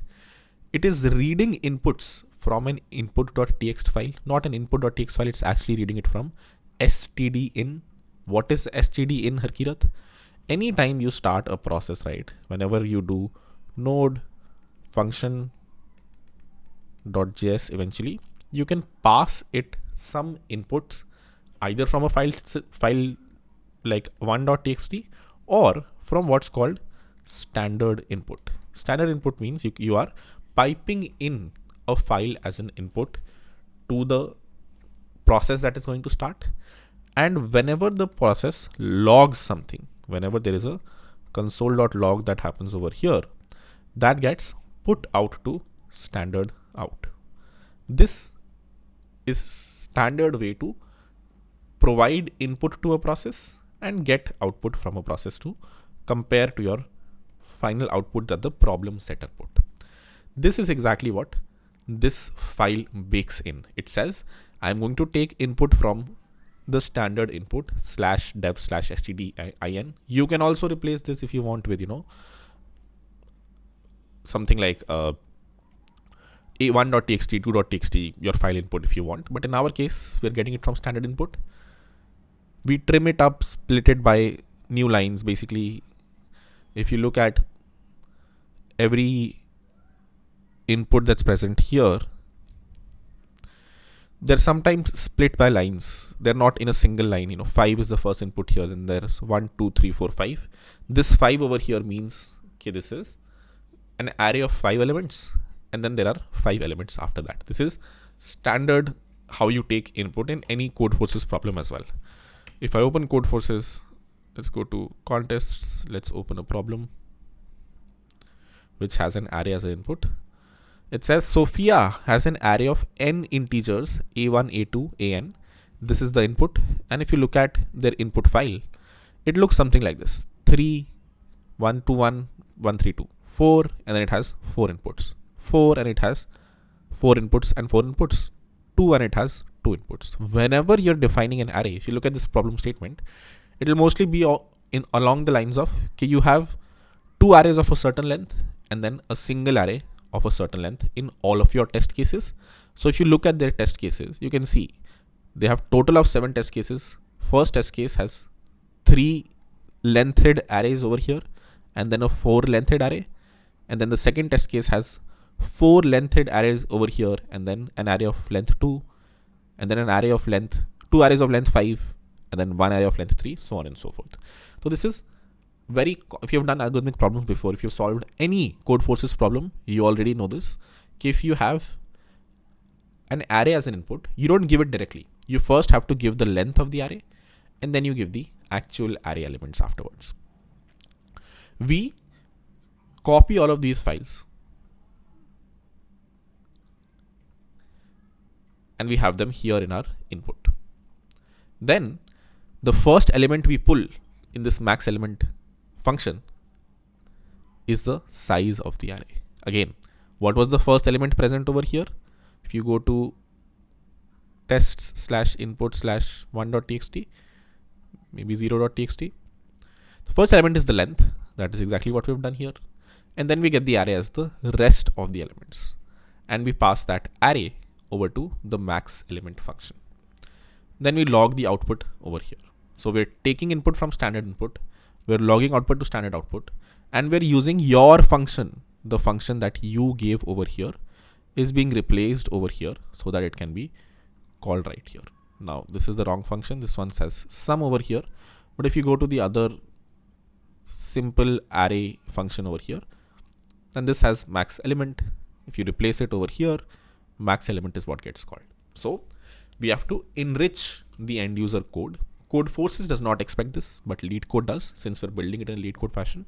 You enrich the code, and then this enriched code is what you forward to Judge 0 along with all the test cases. You have 3 test cases over here. We take all 3 test cases and forward this to Judge 0. Let's see how. The thing that happens from here, this is the browser. It gave you the half-baked code. You took that code, you enriched it, and then you gave Judge 0 multiple inputs. If this is your Judge 0 server, you told it, hey, this is the enriched code that you have to evaluate. Here is the input that you have to evaluate on, and here is the output that is expected. And the Judge 0 server itself takes your enriched code, sends in this input as standard input, gets the output, and compares the output that it got with the output that you expected.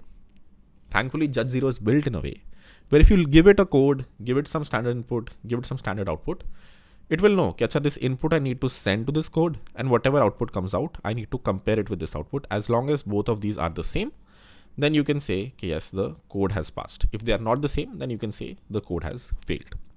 Since we have multiple test cases, we forward these in a batch to Judge 0. Let me take you through the code so you can maybe try to understand this a little bit better. If you look at the code, this is the endpoint, the post endpoint that handles the request that comes from this submit button.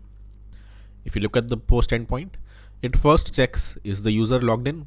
If the user isn't logged in, we return the request right then and there. We need to make sure the user is logged in before they can submit any request. Once they do, we parse their input. The user is sending us some input, right? If you click on the submit button here, you see that the input that they're sending has active contest ID, code, language ID, and problem ID. We expect these 4 inputs to come, and hence we do some basic parsing over here to ensure, okay, has the user sent us something that looks of this structure, specifically this structure right here, their code, the language they're trying to submit it on, the problem ID, and the active contest ID. If the structure looks right, then we proceed, else we let the user know, okay, hey, you're sending us some invalid input. Then we check, does this problem exist in the database? If there is no problem in the database with this problem ID, then also we early return, we tell the user, sorry, you're not allowed to proceed any further. These are all the initial input checks. Then comes the most interesting part, specifically this function call right here. Const problem equal to await get problem, the slug of the problem, and the language ID. What is the slug of the problem? Slug is just an easy identifier for the problem.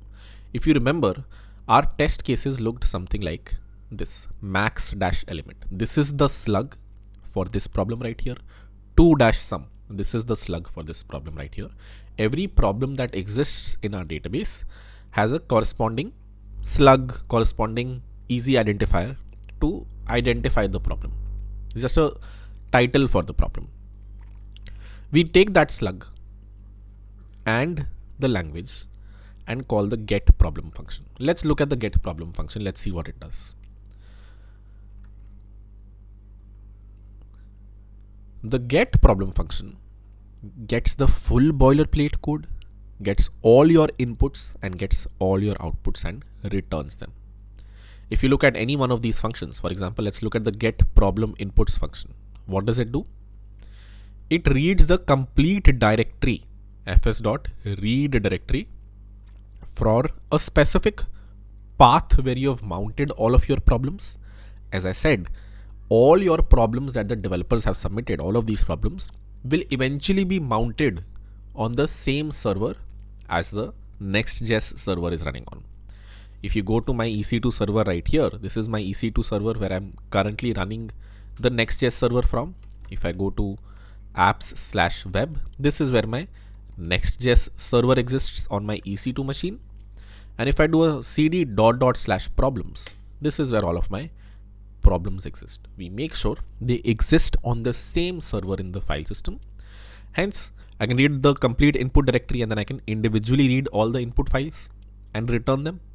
Similarly, I can read the complete output folder and then read all the output files that exist and resolve them. That's what get problem outputs and get problem inputs over here does. It's a little complicated of a syntax because we've promisified it. You can do a simpler function as well. It's just cleaner to call these functions over here. If you look at it, it's very easy to call get full boilerplate code, get full problems, get the inputs and get the outputs and return them from here. This gets returned back over here and then we replace the full boilerplate code with the actual user submission. If you look at it, when the user was sending us a request, let's say they wrote some custom code over here, whatever, let's say return 0. When they clicked on submit, the inputs that they were sending had their code present over here, the code that the user wrote. And what are we doing over here? We are replacing this user code with this hashtag user code here, hashtag in the full boilerplate code that we read from the get problem function. We have enriched the full code, which has not just the user code, but also everything you need on top to read from standard input and write to standard output. Lastly, we send a request to the judge0 server. We tell them, hey, for this language with this source code, the complete boilerplate code, not just the user code, but the complete enriched code. Here is the input file that you need to pass in. Here is the expected output. And whenever you are done, whenever you have evaluated the code, please send me a request back so I can update my database. I can update the status of all of these test cases in my database. That is what this call over here does. If you go back to the slides, what did it say? The user sends a request to the submissions endpoint. We enrich the code by hitting a code mount. We have our code mounted on the same Next.js server, same EC2 machine. We copy over all the input files, the output files, the boilerplate code, enrich the code and send it to the judge0 API server. We also add all of these test cases in our Postgres database. Everything that you see over here, these 3 boxes that you see over here, are eventually entries in a database. Database has test case number 1, which is currently being evaluated, test case number 2, test case number 3. So right here at this point is where we store this in the database. That's why initially you see all 3 of them as pending, because in the database also these three are pending initially. Then we pass it over to the Judge 0 server. If you remember the architecture of Judge 0, in fact, if you want to dive a little bit deeper, let me take you through the GitHub repository of Judge 0. You will see, if you open the Docker compose file over here, you will see it usually starts 4 services. It starts the Judge 0 API server. It starts a single Judge 0 worker. It starts a Postgres database, and it starts Redis. Now, I haven't read through their code, but here is my assumption around how the architecture of Judge 0 looks like. I would assume it's the same. It could also be different, so don't quote me before you go out there, read through the code a little bit. They have a research paper, maybe read through it to understand the exact architecture. Here is my guess on what their architecture is. They have the Judge 0 API server. What is this? This is the very first server that you see over here. This is what I've currently hosted on judge.100xdevs.com. If you go to judge.100xdevs.com, as you can see, it returns an empty page right now, but that's because there's nothing on this landing endpoint. Most of the API of Judge 0 looks like this. If you want to create a submission, or if you want to create a batch submission, for example, you send a request over here, /submissions/batch. That's exactly what we do over here. If you look at it, where are we sending the request? The Judge 0 URL, which in our case is judge.100xdevs.com /submissions/batch. This is where we send the request.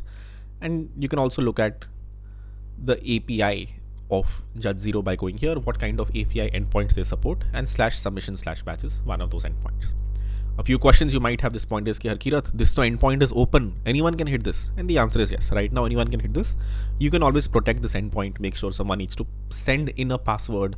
You can hide this behind a firewall, do a bunch of things to, hide this from the world, and make sure only your backend servers can hit your Judge 0 servers. No one else in the world can use your Judge 0 servers. Right now, we haven't done that. Our Judge 0 server is completely open. This is the first server where the request goes. As you can see, if you look at the code, the request was being sent out to Judge 0 URI /submission/batch. It gives an array of test cases that the Judge 0 server needs to evaluate. It's not a single submission that we're making.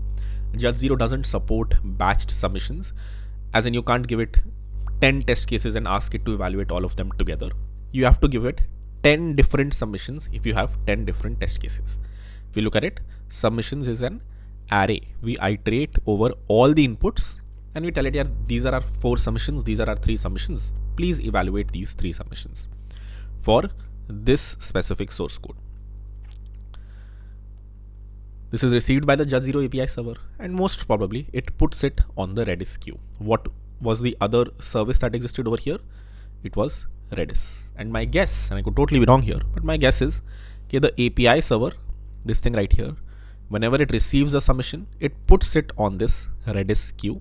So what would happen is, if this is your Judge 0 API server that's hosted on judge.100xdevs.com, and this is your Next.js server, which is hosted, let's say, on algo.100xdevs.com, this guy receives the code from the user, it enriches the code, and it sends a batch call to /submissions/batch over here, where it sends, the 3 test cases that need to be solved. The first test case, the second test case, and the third test case.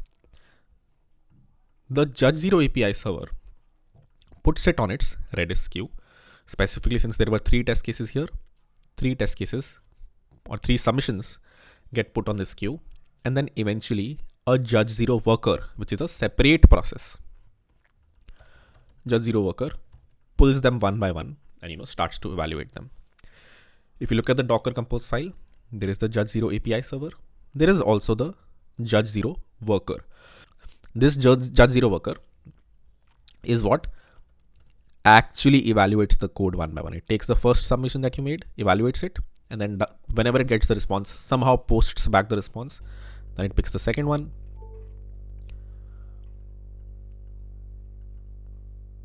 evaluates it, somehow posts back the response, then picks the next one, so on and so forth. So if you look at the architecture again, You send a request to judge.100xfs.com. It puts it on a Redis queue, and then its workers pick it up based on how many workers you might have running. Right now, if you look at production, I have a single Judge0 API server running on 2358. This is eventually exposed at judge.100xfs.com. And I have a single Judge0 worker running right now. I can increase the number of, this is the worker and this is the server. Yeah, this is the server and this is the worker.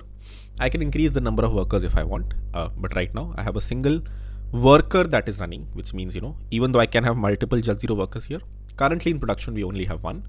If we are expecting a lot of scale, just this layer I need to increase. I don't need to increase the number of API servers. I don't need to increase the number of Redises that I have. I need to have a single Redis. I need to have a single Postgres for Judge0 as well. We haven't seen Postgres at all over here. Okay, Harkirat, amongst the 4 services that existed over here, I understand this is the main API server of Judge0. This is judge.100xfs.com. I understand this is the worker that's eventually pulling the problems and actually solving them, asynchronously pulling the problems from the Redis queue. So I understand these 3 services. I don't understand what's the point of this database, Harkirat.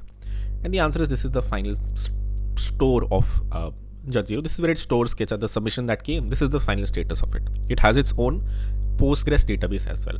This is the thing that I was initially talking about. It might be a good idea for you to just merge this with your application code. If I have a Next.js database, I should just merge that with this database so that, both this server and this server are able to put data in the same database. Right now, this thing on the right, the complete Judge0 stack, has its own database it maintains. Eventually, it might be a good idea to merge both of these. But since this has a separate database right now, anytime a Judge0 worker evaluates a test case, it calls a webhook on another service that we have here called the webhook handler. I repeat, the overall structure looks like this. Your browser submits a code. If I go to algo.100xfs.com, I submit some code. This sends out a request to algo.100xfs.com/API/submission. This is this post call right here. Then we enrich the code in the backend, in our Next.js backend, which sends a request to judge0.100xfs.com.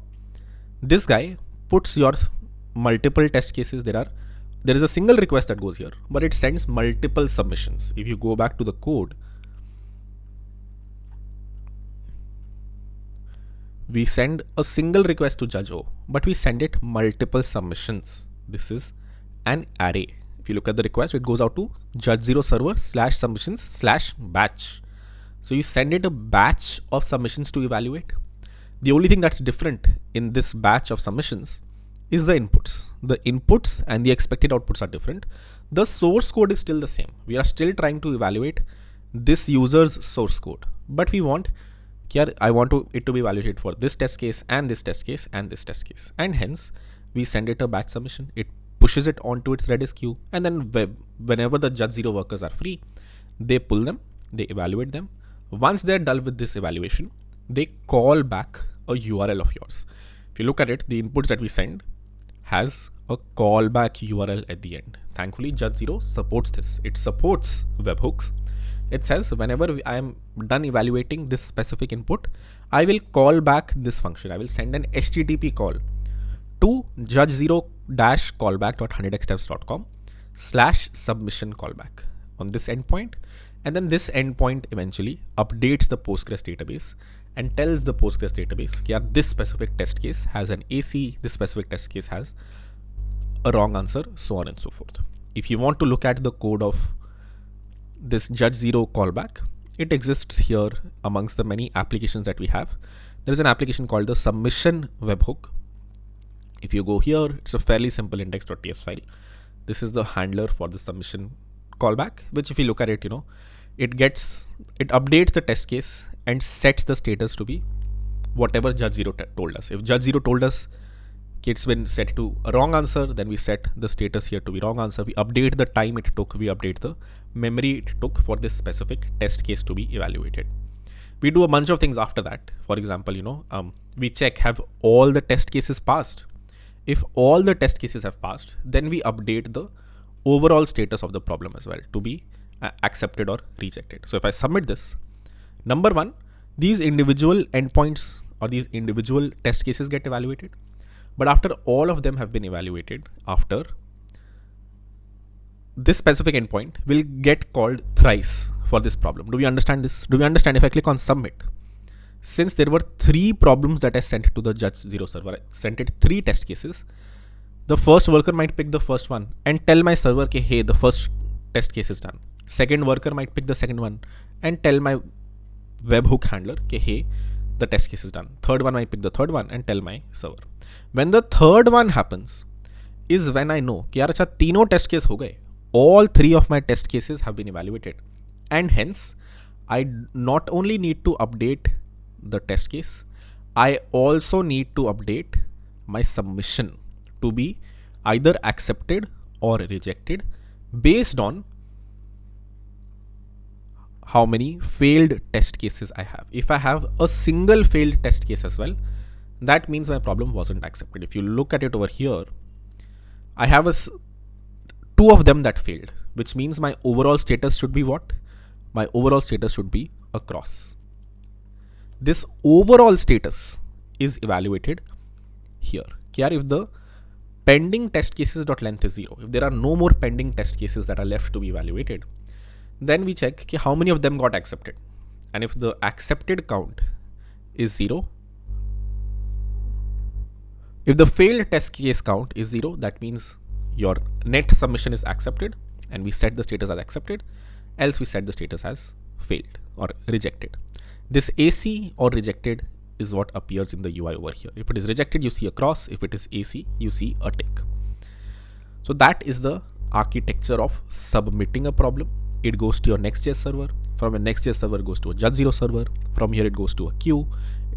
A worker picks it up. After the worker is done evaluating it, it lets your webhook handler know, okay, hey, you're done.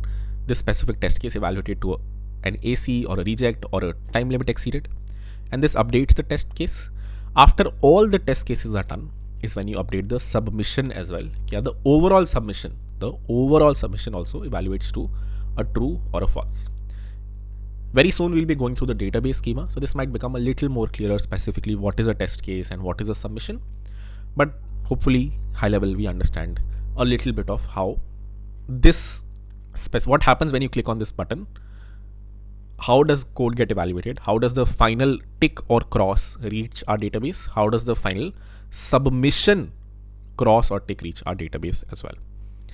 This covers the architecture of the browser sending a request, which first gets stored in our database with a pending status, and then eventually Judge 0 evaluating it and telling our database that it has evaluated to an AC or a rejected. This does not cover the architecture of how does the front end eventually know that this is a tick or a cross. How did the database update propagate back to the browser? And here the answer is using something called polling. After the browser submits the request, it starts to poll the Next.js server. Okay, hey, what is the status of my submission? Has my submission been evaluated? Did I get an AC or not? Every 1 second, every 2 seconds, it polls the Next.js server.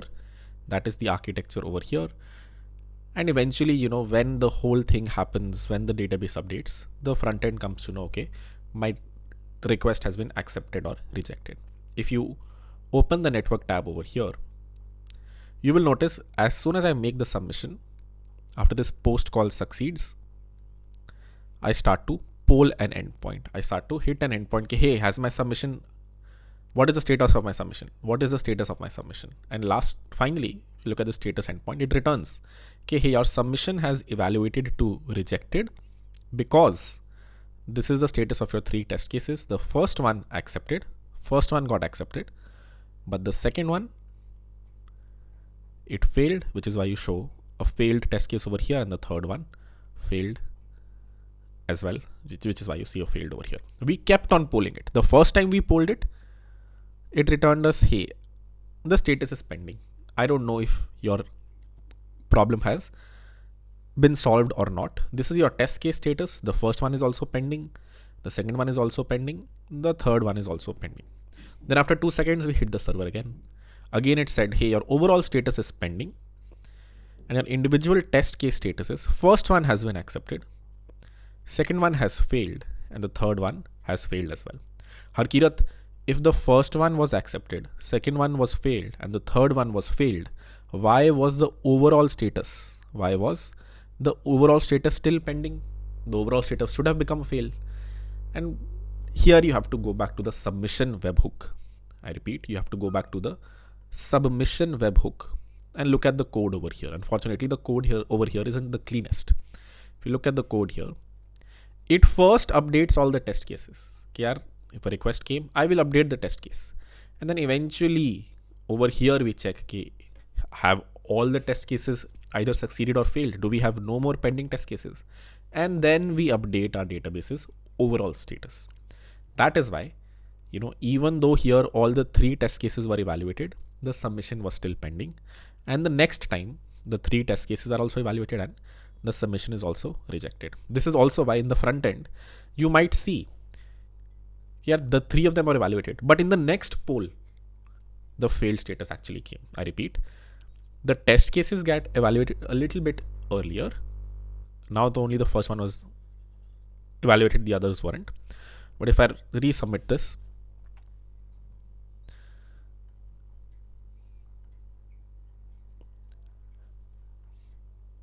all 3 test cases are evaluated to 0, but in the next poll, do we get back failed? That's purely because of how we've written this. This is slightly ugly of a logic. This should all happen inside a transaction. If you know what a transaction is, if not, that's fine. But basically you should update it all together so that when the user gets back the result for all 3, they should immediately get back, your overall status is true or false. In fact, you can write logic over here in this webhook that looks like this. Even if one of them failed, even if one of the test cases that came here failed, the overall status needs to be failed. You don't need every test case to come back. Even if one of them failed, you can say that the overall test case has failed or the overall submission has failed. The thing to learn here was polling. The approach that we have taken, in fact, the approach that LeetCode takes as well. If you go to leetcode.com, if I open a problem, let's say 2-sum, and if I make a submission over here, we click on submit, you will see it takes a similar approach. It first calls the submit endpoint, and then it starts to poll the /check endpoint. It starts to check, hey, has my submission passed? Has my submission passed?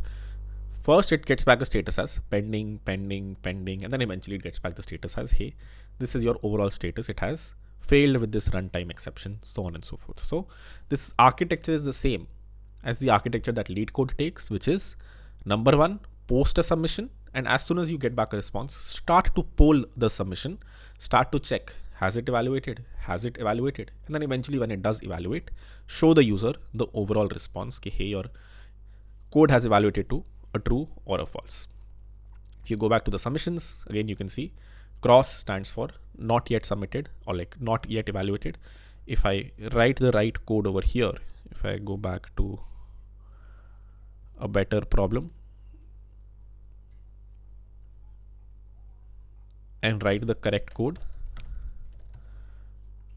here also we first send a request, then we begin to poll it, and then eventually we get back the submission as accepted or rejected purely based on those polls. Cool. This is the architecture of submitting the problem. We haven't yet discussed the system design of the complete platform. How does contest logic happen? How do you make sure user can only submit problems during a contest? Things like these. We can do that as well, but that's more easier to understand than this part. This is the core of what's hard to build over here, which is why spend some time over here to understand the system design of code submission. Everything else, we'll go through the code eventually in the last slide, and I'm assuming it should be fairly easy to understand there. And I'm not discussing the system design or the database design of the rest of the things over here, where the only difficult bit is the contest logic as well as the standings/leaderboard logic. That covers the system design of the platform. That doesn't cover the system design of the problem setter. Let's also understand, if you are the problem setter over here, we wrote so much code amongst these many apps that exists, only web and submission webhook are user facing. are the things that an end user sort of interacts with. The boilerplate generation, the leaderboard generation, and these problems, they are used separately. They are used by admins to solve the problems, to set the problems, and to set the test cases, things like these. So let's quickly understand the architecture of, if you are a problem setter on this specific website, how would you submit a problem? What steps do you need to go through? We've discussed this a little bit initially, specifically the boilerplate generation logic. Let's go through these steps one by one. Let's try to add a new problem to our production database over here. All right, before we get into the database design and look at the actual code, let's understand the architecture of submitting a problem. If you are a problem setter on this platform, how would you contribute your problems over to this platform? How can you be a problem setter on this specific website? As I said, there are a few things over here. You have to submit some code to this repository. You also have to make sure your code eventually reaches a database. If you look at our database that we have finally, it has a problems table inside which there are two problems that currently exist.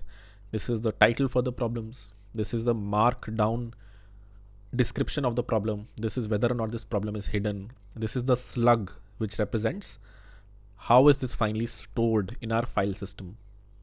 How many people have solved this problem? When was this problem created? Difficulty level, so on and so forth. This is the problems table, where if a problem setter comes, we need to make a new entry over here. We also we expect them to contribute some code over here and submit a problem with their test cases, the description, the structure to this repository. So the steps, if you ever want to contribute to this specific website and contribute your own set of problems, includes this. Number one, you have to first update the GitHub repository. If there is a problem you are adding, you have to add a structure.md file that shows the structure of your problem. What was the structure? For a problem like this, where the input is going to be an array and output is going to be a number, the structure looks something like this. Okay, this is the name of the function that eventually every boilerplate should have. The input is a list of integers called array, and the output is an integer called result. This structure is what is used to eventually create these boilerplate codes. Yeah, the CPP file looks something like this. I opened the wrong problem. Let me open the right one. Okay, the CPP boilerplate code should have a list of int as an array and should return back a result. And similarly, a Rust file should have a vector of int as an array and should return back an integer. The structure represents the shape of your inputs and outputs, and we have written a script that is able to parse this structure and convert, create the boilerplate files for all languages that we support. So that is the first thing we expect the user to build. Let's try to add a new problem here. Let's go to problems and create a new folder here called, let's call our problem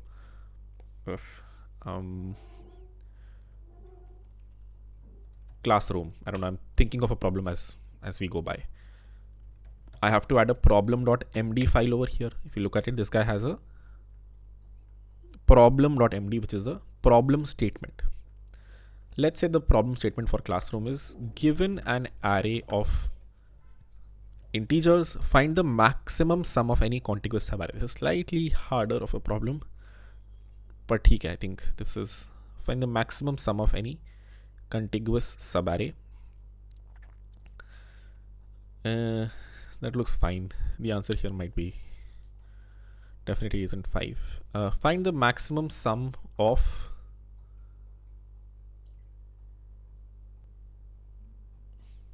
a pair of elements in the array. A simpler problem. Basically, find the two biggest numbers over here and add them up. What would the answer be for this array? It would be 9, 4, 5.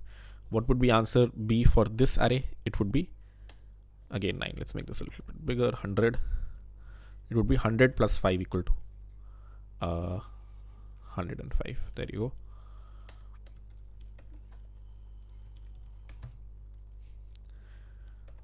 So this is how I would write my problem statement. If you want to see how this problem statement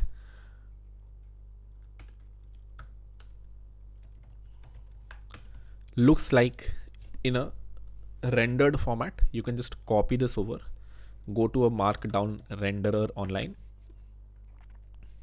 and just paste it over here. You'll see this is what the final problem statement would look like. It looks pretty legit. This is a heading followed by some text followed by inputs and outputs. So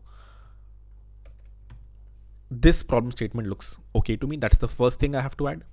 And the second thing I have to add is structure.md. What is the structure of inputs and outputs for me? Thankfully, in this case, the structure is exactly the same as the max element problem, which is the function name would be something else. Let's call it classroom. But the input is going to be an array of integers and the output is going to be an integer that's returned. I only have a single input right now. If this was a more complicated problem, if there were two inputs, then I could add another input field, let's say, which is an integer called size. Let's say you want to input the size of an array as well. We don't in our case, which is why, this is fine, but you can have multiple inputs and you can only have a single output right now. We can make this more complicated if needed to have multiple outputs as well. But most of the times when you're solving a lead code problem or otherwise, your input can be multiple parameters. You can have multiple arguments as input, but your output is usually a single integer or a single array, something like that. Given we have the structure and the problem, what else do I need to add? I need to add the test cases. So let's quickly add a few test cases. The way to add a test case is you create a tests folder inside which you create an inputs and outputs folder.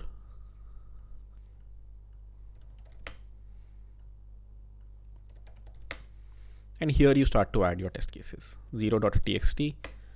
What would our input look like? Let's say the first input is an array of length 5, which has these 5 elements. And the first output is, what is it going to be? What's the response for this specific input? What is the sum of the biggest 2 elements here? It is 5 plus 4, which is equal to 9. Another problem statement I can add over here is, let's say there are 10 inputs.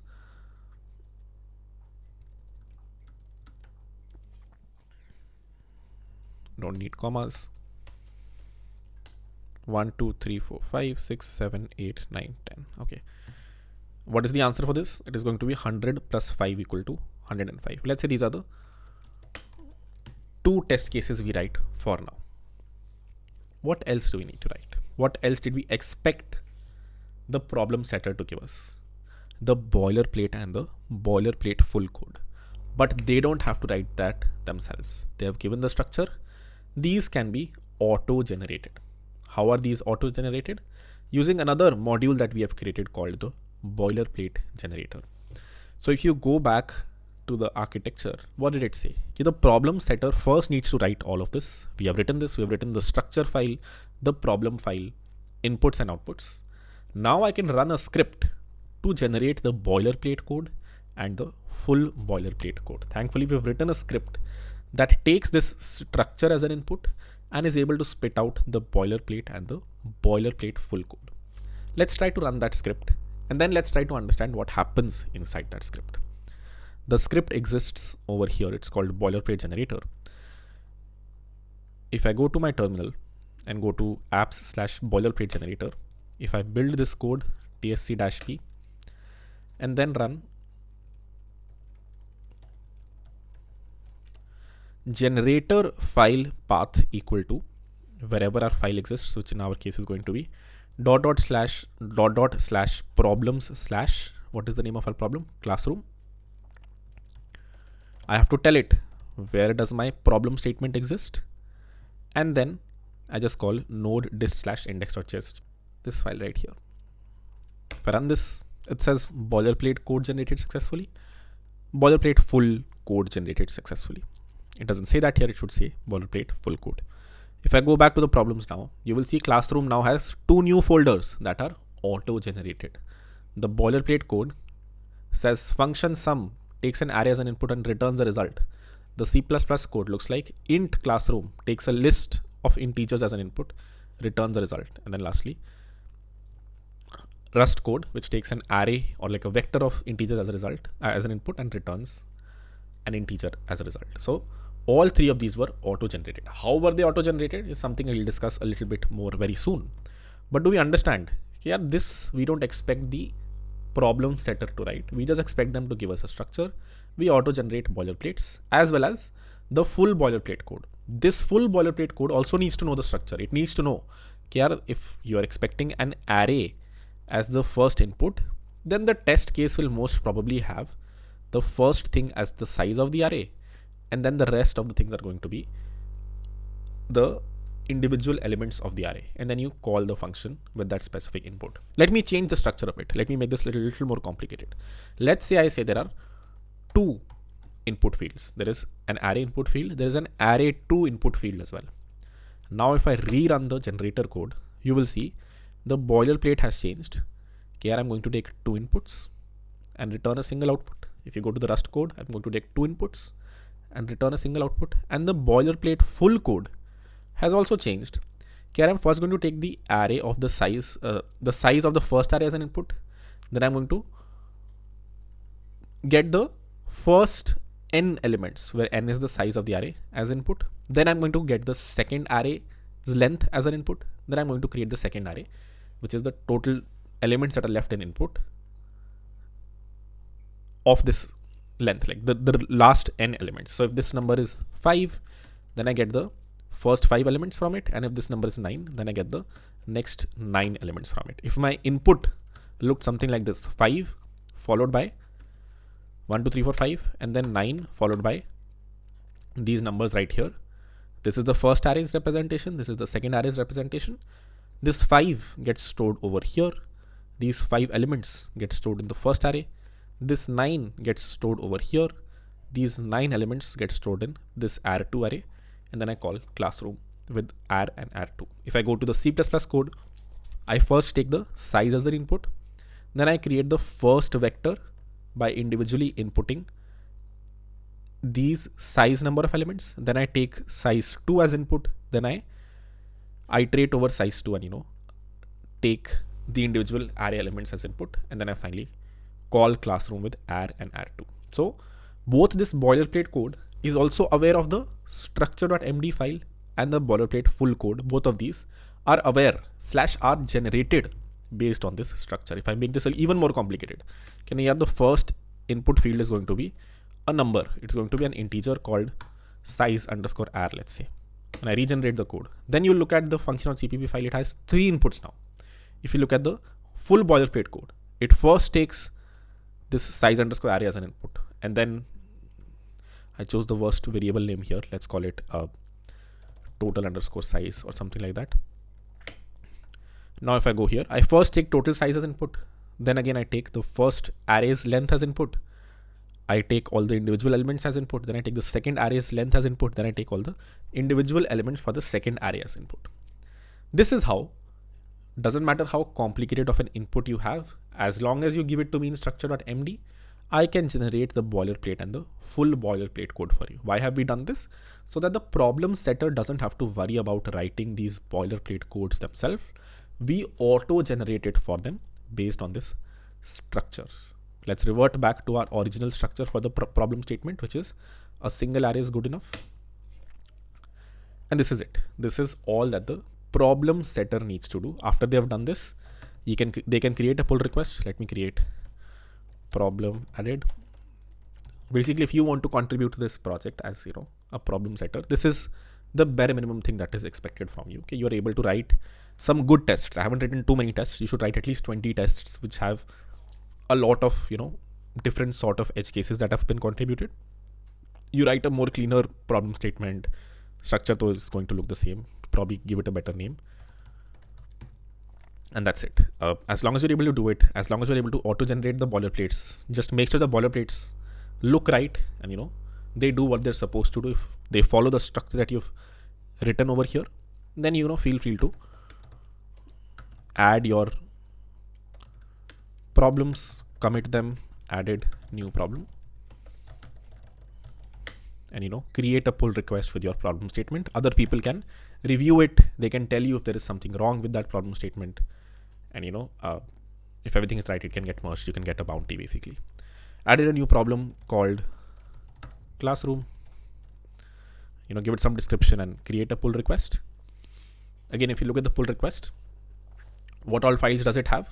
It has the actual problem statement that will eventually reach this database. It hasn't yet reached the database. There is another step after this, but at least your problem statement has reached the GitHub repository, from which eventually we will push it to a database as well.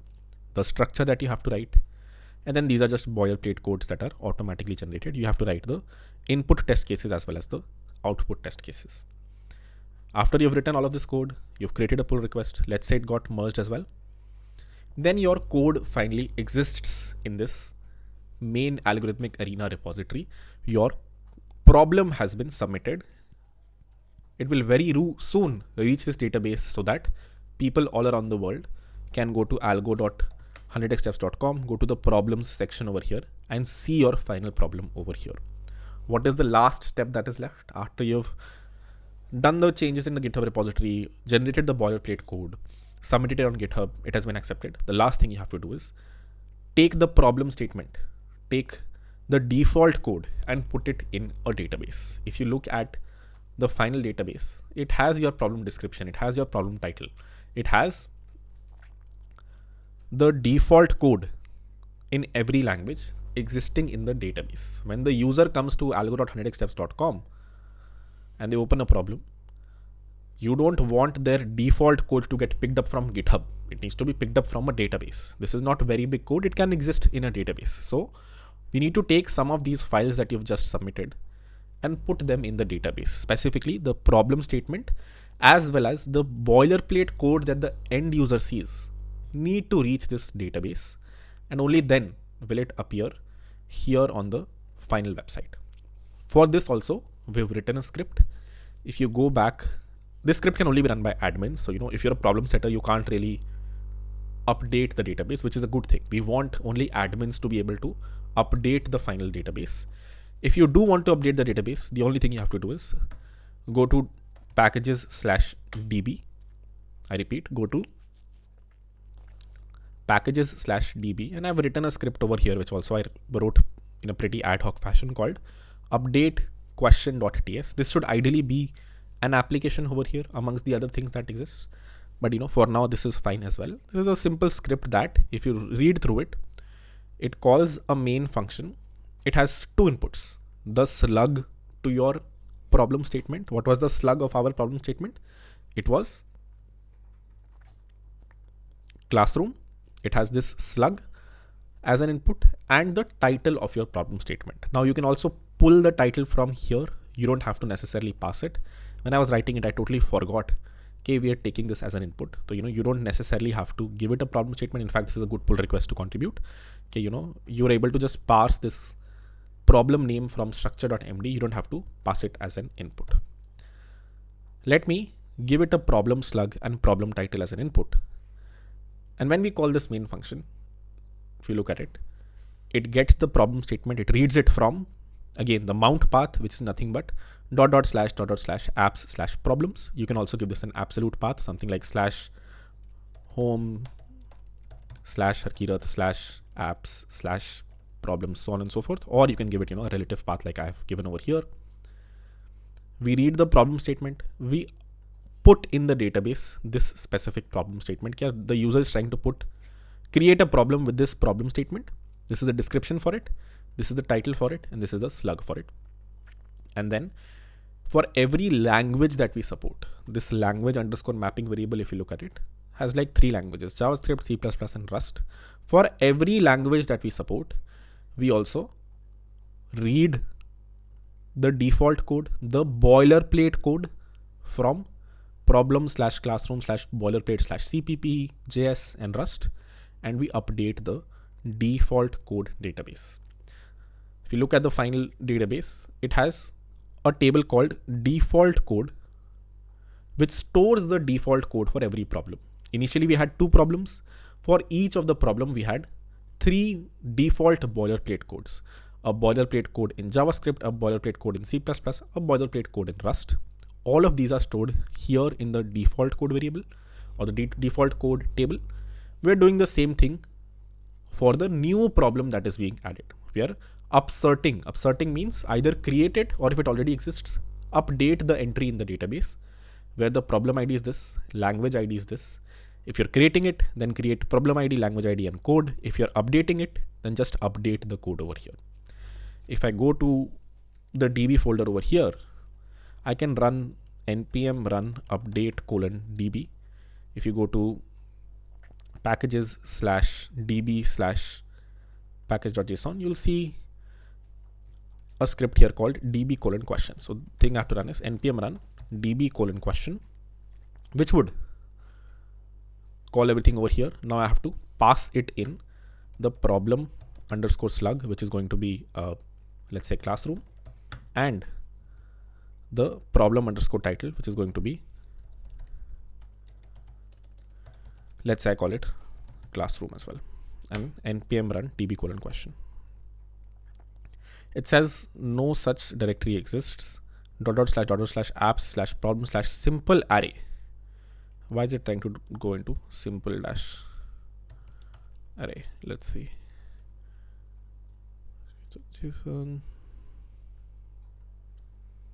Oh, I have a small typo over here. This needs to be problem slug.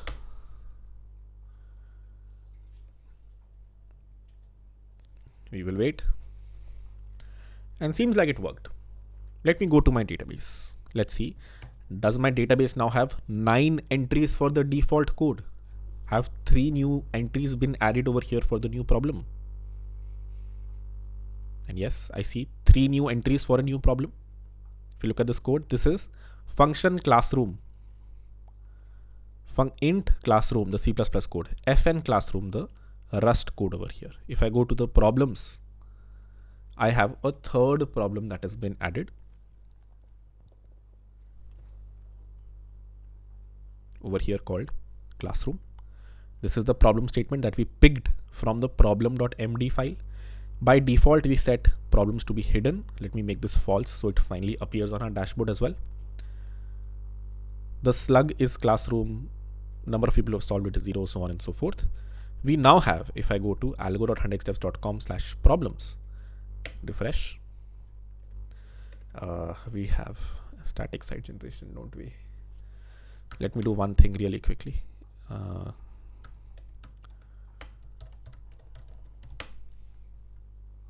We have something called static site generation. Don't ask what it is, but that's why you're not seeing the problem here right now. We'll eventually remove it.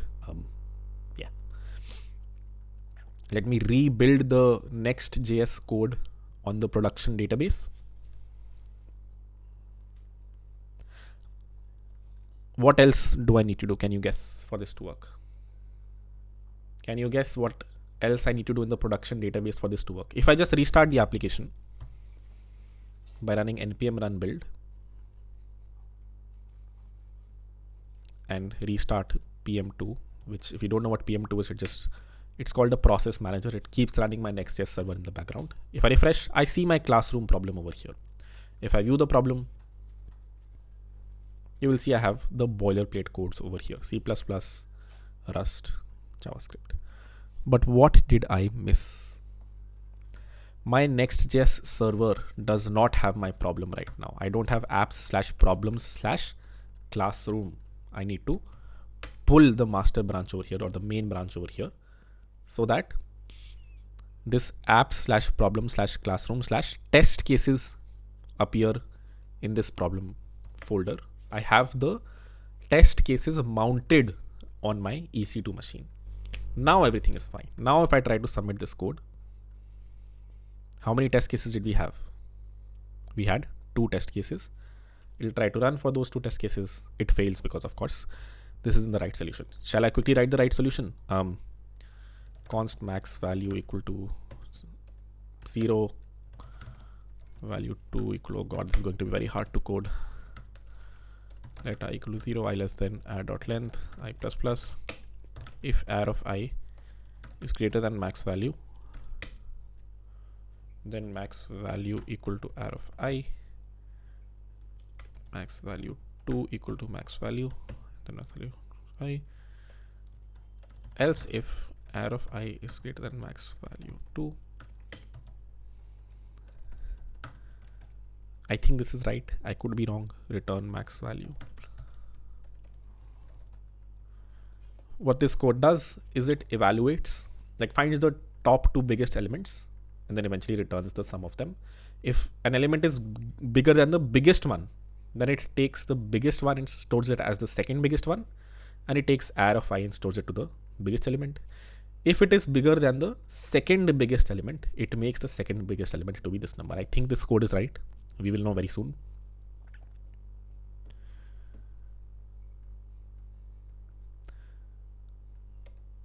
Oh, of course. Needs to be a let. Needs to be a let. You can't update a const. There we go. The thing that was wrong was I had a const over here. You can't update a constant. It was throwing a runtime exception, which, you know, we don't have a very clear output dialog that shows you the runtime exception, something we should add. I looked at the logs on the server and then realized, okay, you know, a runtime exception is being thrown. And that is how I realized, okay, this shouldn't be a const, this should be a let. So that is how you add a problem statement. Again, to recap the steps, the problem setter needs to create a pull request on GitHub. Some files they need to write themselves. Some files they can auto generate using a script that we have created for them. And after they have generated this, they can create a pull request, submit the code to our GitHub repository, which in our case, you know, will have their code and their inputs and outputs in our GitHub repository. The next step, the admin has to run manually to take these problem.md files and store it in our database, the boilerplate codes, and store them in our database, set the hidden field to be false. And once they do, the problem should appear here on the problems section. Other people can start to solve it. If you want to attach it to a contest, you can do that as well. That's fairly easy to do. With that, we're done with the system design of both the platform as well as the problem setter. Let's quickly look at the database design. The real schema, which includes contests and, you know, points, leaderboard, is over here. If you want, you can read through it. I have broken it down into a slightly smaller digestible schema.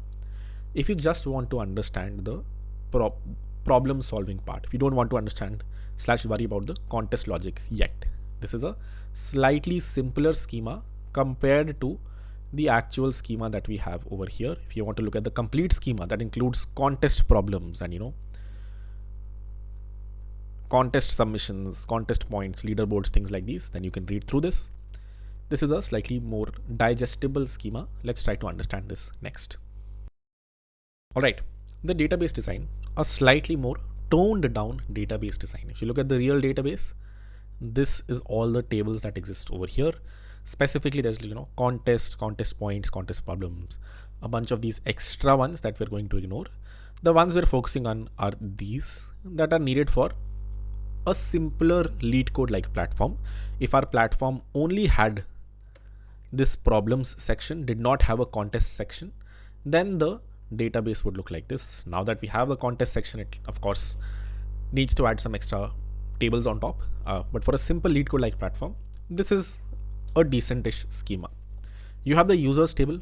All the users that sign up get stored in this table. If I look at the users table for us, it has, you know, 21 entries, which means we have 21 users. I'm pretty sure this is not just me. I have only signed up 3 or 4 times, which means the URL has been leaked. I see a bunch of people who have tried to sign up today. Interesting. Then after you sign up, you're allowed to create submissions on problem. Every user that you see over here can put an entry in this submissions table. What is this individual submission that you see over here? If I go to the problems that exists, I go to the submission section right here. Each one of these is a submission that the user made. So this submissions table is a one-to-many relationship. Each user has many submission, but every submission is associated to a single user. This is individual submissions that users have made, which can have a status of, you know, wrong answer, pending, so on and so forth. If I go to the real database, you'll see this specific submission was made on this specific problem by this specific user on this language, for example, JavaScript. And this was the code that they had submitted. This is the full code, which has, the boilerplate code plus the other thing on top. Ideally, it should be that. I don't think that is what's stored here. Doesn't matter. This code will be needed in the future if you ever want to, let the user see their existing code as well. We don't have that functionality right now, but you can have a view button over here. When the user clicks on it, they can see the code that they had submitted. And lastly, the status, which can be pending, rejected, AC, so on and so forth.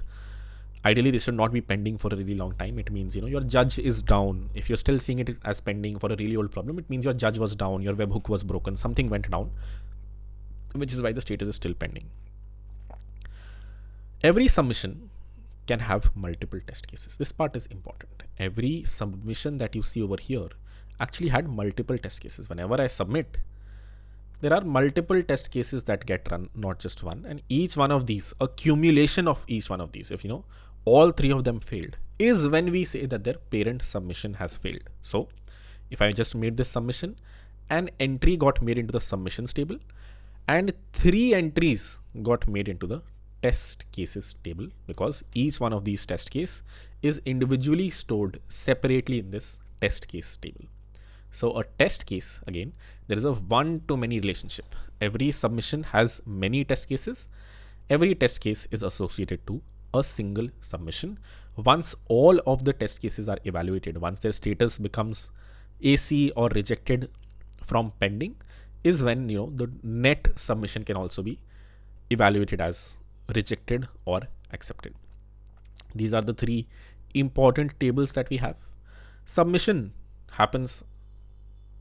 This shouldn't be one-to-many. This should probably be, this should be one-to-many. Every submission is associated to a problem, and every problem can have many submissions. I repeat, if I open a submission over here, this submission, let's wait for it to open. This submission happened for a specific problem. And if I go to the problems table, all 3 problems that I have over here, let's wait for it to load. All 3 problems that I have over here have multiple submissions made on them. For example, the first problem has 294 submissions, second problem has 54 submissions, so on and so forth. So there is a one-to-many relationship between the problems table and the submissions table. And lastly, every problem has many default codes. So if I go to this problem right here, you will see it has 3 default codes, one for JavaScript, one for Rust, one for C++. And even though, I've kept it slightly simple over here, I've said language is a string and problem ID is a string. Ideally, the language over here is, another foreign key. We have another languages table.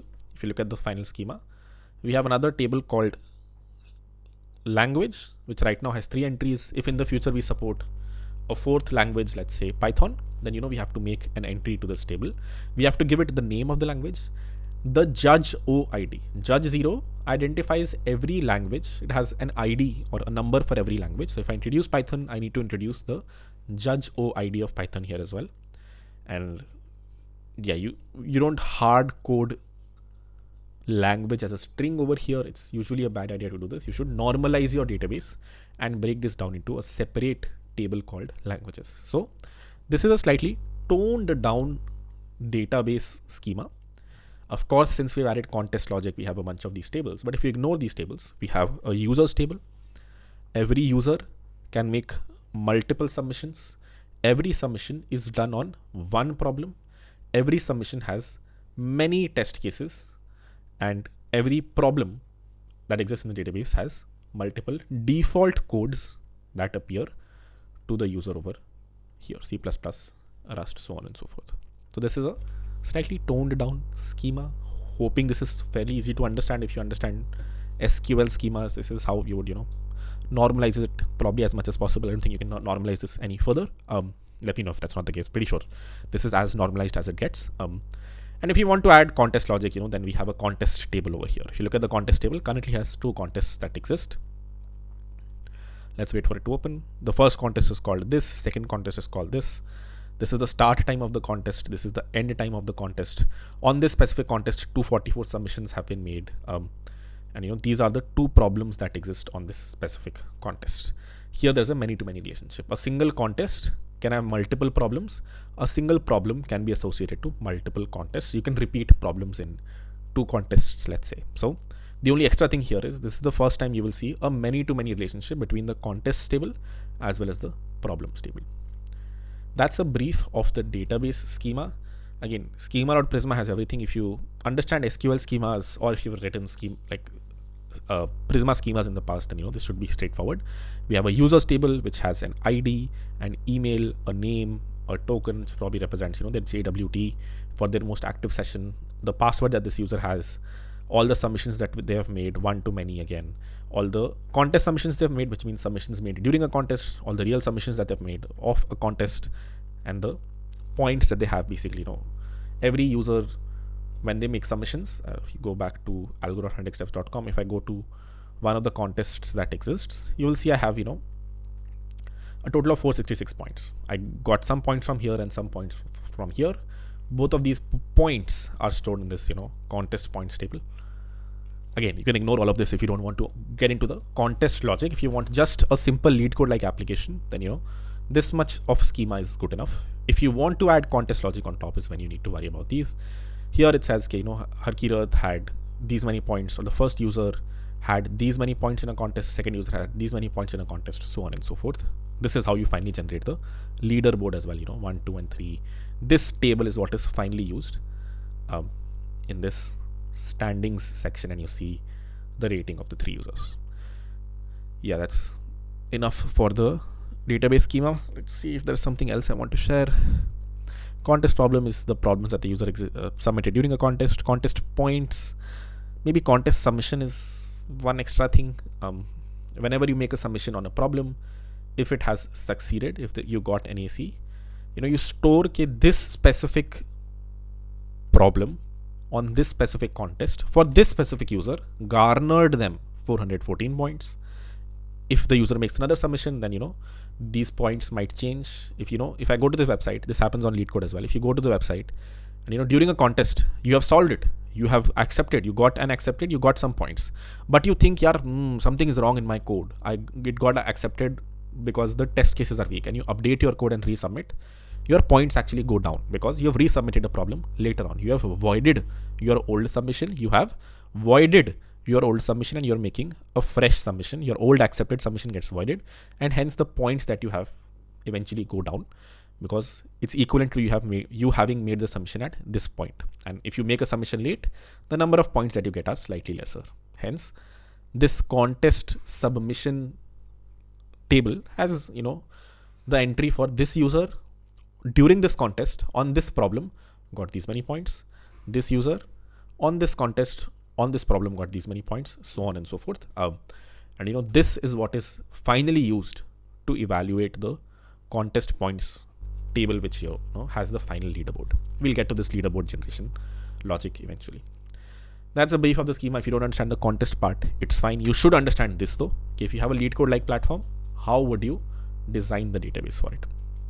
Next up, let's go through the problem setter code. As I said, amongst the 5 packages that we have, 5 applications that we have, the problems is where the user submits the problem. Hopefully you understand this package by now. The boilerplate generation app that was there, we used this when we were in this slide right here, the problem setter slide. We use the boilerplate generator. We haven't yet read through the code of it. So let's quickly try to understand how has this boilerplate generator code been written to parse a structure file and generate a bunch of boilerplate files next. All right, to recap, what does the boilerplate generator need to do? It takes the path to a problem as an input, and it generates the boilerplate code for that specific problem, basically this folder and this folder right here. If you look at the code of the boilerplate generator, the top level index.ts file calls generate boilerplate and generate full boilerplate. It's supposed to generate the partial boilerplates that the user sees and the full boilerplate that gets passed over to judge 0. Let's look at how does each one of these happen. We first take the structure.md as an input. This is our source of truth. This is what the final structure of the boilerplate should look like. So the very first thing we do is we take that as an input, and then we have a boilerplate path where we want to store our final outputs. The boilerplate path is the generator file path that the user gave us, this path right here, slash boilerplate. This is where we want to store all of our final boilerplate code. We create this new problem definition parser. This class is important. I'll introduce a few terms here, which you should Google eventually, which is this structure.md is nothing but a language of our own. What we have done is we have created our own language. Just like CPP is a language, JavaScript is a language, we have our own language. If you want to write code in this language, the first statement needs to be problem name, second statement needs to be function name. Then you need to have an input structure which could have a bunch of inputs. Then you need to have an output structure which needs to have a bunch of outputs. So ideally, the right way to do this is that you create a parser, a compiler for this language, and that language sort of gets compiled down to a generator, a boilerplate.cpp file, .js file, so on and so forth. You create multiple compilers for this language. That's hard to do. You can still do it. That was my original implementation. If I show you how I built this originally really quickly,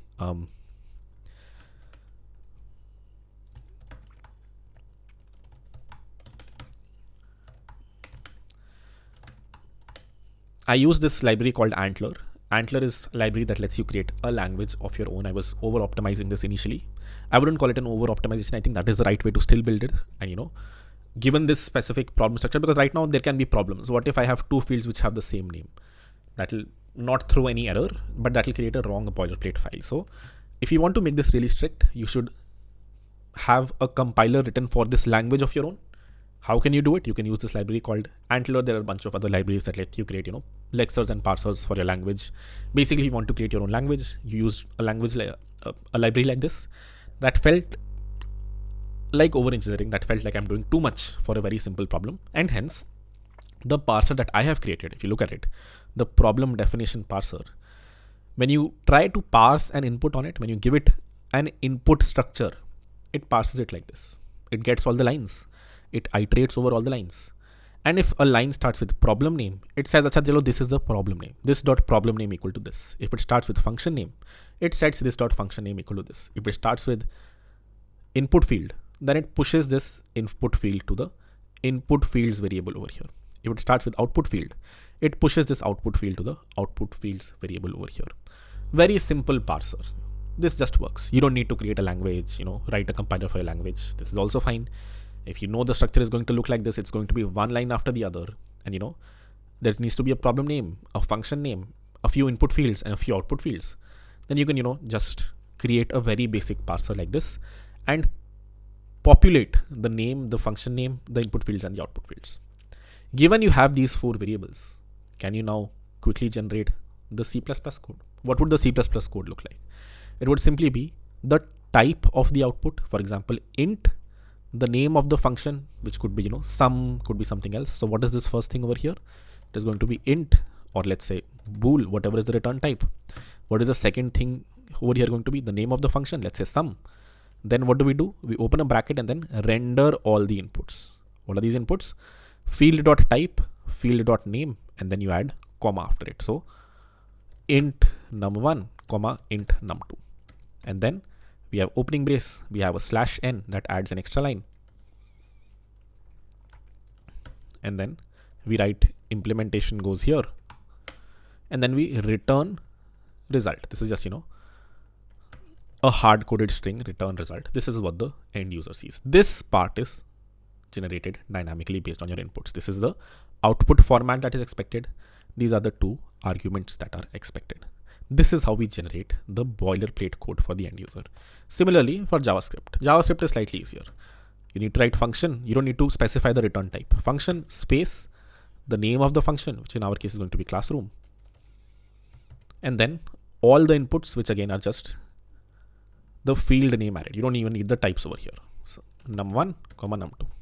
And then rest of it is just hard coded as Implementation goes here, return result. Similarly for Rust. So this is how we've written a very basic parser. This works. I don't see any downside to this, as long as these are the types that you support. You support int, float, string, bool, and list of int, list of float, list of string, and list of bool. You should be fine. You don't have to worry about creating your own parser. You can create one to make it more strict, but this naive implementation just works. Similarly, how we can generate partial boilerplate codes. We can also generate full boilerplate code. What does full boilerplate code mean? If you remember, what was classroom / boilerplate full / function.js? It needs this string at the top, user code here, and then it needs these inputs read from standard input, your dynamic code based on your structure, and then the output logged on the screen. Similarly for C++, it needs a main function defined. It needs user code, this hard-coded string written over here, which will eventually get replaced with the real user's code. A bunch of dynamic code based on your structure, and then lastly, return 0. This part is written in the other generator that we have, full problem definition generator. This also, during the parse function here, looks exactly the same. We still populate problem name, function name, input fields, and output fields. But now when you write C++ code, of course the logic has changed a bit. First, we need to import a few libraries on the top. Then we hard code the string user code here. Then we write int main. Then we write all the dynamic logic to read all the inputs. Then we do the actual function call, which is, int result equal to call the function with the inputs. And then lastly, we write this on the screen. We simply see out the result and we return 0. This is how we generate the full boilerplate code. Again, if you don't understand this, it's mostly fine. A lot of this I, used tabs to write it. Basically, used an AI to write it by pressing tab a lot here. And this specific full definition file was partially generated given this partial generator file as well. So if you don't understand it, it's fine, as long as you understand the inputs and the outputs. But you should be able to write it, even if it's using an AI. If you ever want to write this, you should be able to write generate CPP, generate JS. And if you ever want to add a new language here, you will just add, generate Python code. And as you can see, AI is smart enough to figure out a lot of this. Import says user code here, main. Yeah, that looks pretty good. I think that looks exactly right. I need to create a function called map type to Python. If you look at it, I have functions called map type to CPP. If the input is an int, thankfully the type in CPP is also int. But for Rust, if the input is int, the output is i32. If you look at the Rust boilerplate code,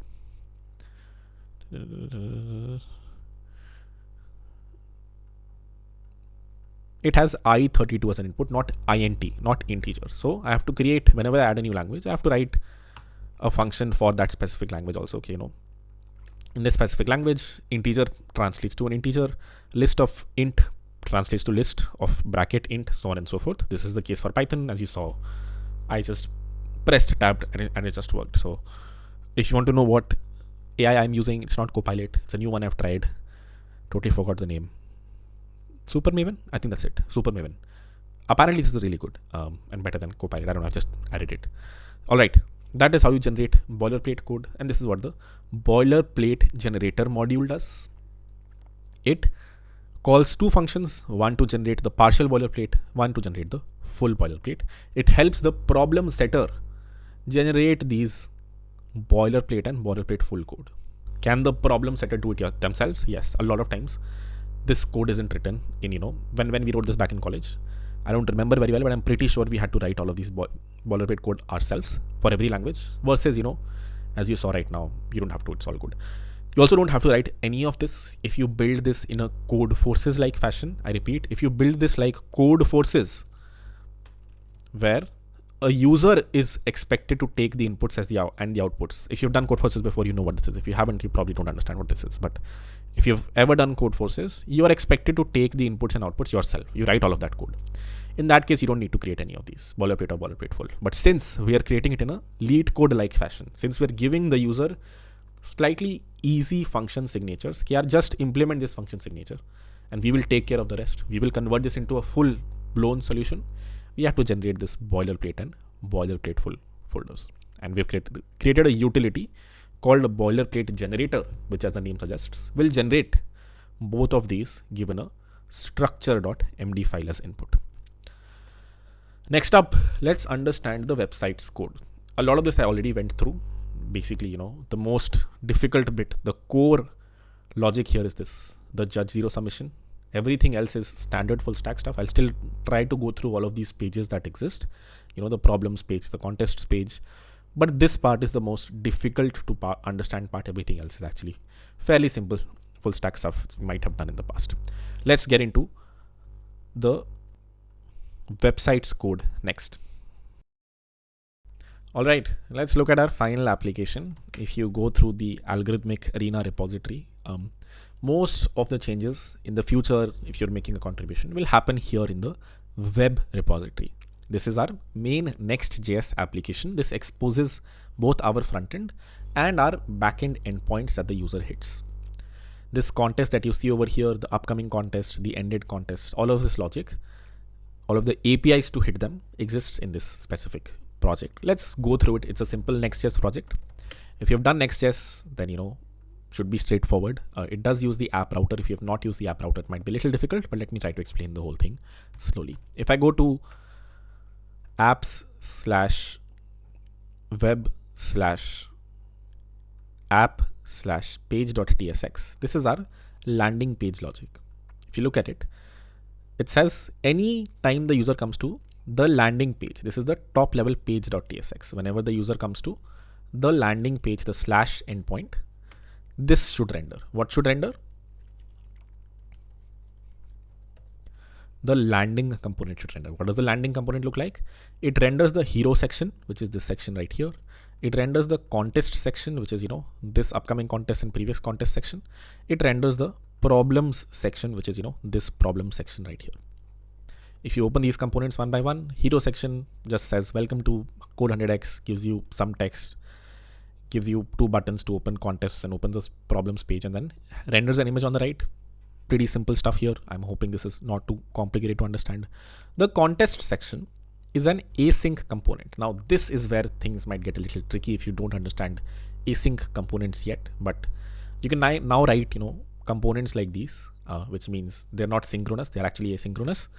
You can do a bunch of fetches at the top. You can do database calls. I repeat, you can do database calls at the top of your component. If I open this function right here, get upcoming contests, you will see this does a db.contests.findMany, where db comes from this Prisma client right here. So this might sound super counterintuitive if this is the first time you're reading async components, but whatever logic you write here, any asynchronous logic runs on the server. This is Next.js. Next.js lets you do server-side rendering. All of this database calls, the 2 database calls that I'm doing, upcoming contests as well as the past contests, happen on a server. These database calls don't happen from a browser, even though it might feel like it, because this is a component. Components usually are rendered on the front end. But if you're writing an async component, all the code that you've written here at the top actually gets rendered on a server. The database call happens, you get back this upcoming contest array, and then you render it on this contest cards. You say all the upcoming contests are going to appear here. You render all the upcoming contests. Then you say all the previous contests are going to be rendered over here. You render all the previous contests. That is why you see the upcoming contest, which is one currently active contest right now, and the previous contest, which also, there's one contest that ended, let's say, yesterday. Going back to the top level page.tsx, landing.tsx, can you guess what problems looks like based on this very similar logic? We have a top level database call over here that gets you all the current problems that exist. We just take, db.problem.findMany, where hidden false, all non-hidden problems we get, and then we show them here, render them here using this problem card, which is a component that renders a card like this. So fairly straightforward stuff, I would assume, basic database calls that happen in Next.js. The only complicated bit here is, these are async components compared to simple synchronous components. We have not done this. If you've ever done, simple React components in the past, you either use React query or you do something like this. Const problems equal to fetch, and then you send a request to /API/problems, and then you get back the response. Then you do a set problems, something like this. This is how you do it in the React world. This is what's called client-side rendering. But since we have Next.js, we're doing server-side rendering, and we're able to get all the data from the database directly over here on the server, and then we render it here on the screen, eventually send it to the client. The contests page, again, is just a subset of what you see over here. It's just this part and this part rendered independently over here. Similarly, the problems page is just the last part of the landing page. This part right here, just rendered separately on a separate page. The contests page, when you participate in a contest, right now we don't have the logic to, you should have logic to make sure the person can't submit it to a contest after it has ended. We don't have that yet. But that is why I'm able to open it. This page, if you look at it, /contest/contest ID. Again, what does it do? If I go to app/contest/ this bracket ID bracket closed, which means this part can be dynamic, /page.tsx, it says I'm going to render the contest component. If there is no ID over here, which there will always be an ID because this component gets rendered on /contest/dynamic ID. So you don't really need this. Given that ID, we render the contest component, which takes an ID as an input. Again, at the top, gets the details of the contest. What does the get contest function do? It checks, is there a contest that currently exists with this specific ID and is not hidden. If it is hidden, then you don't show it.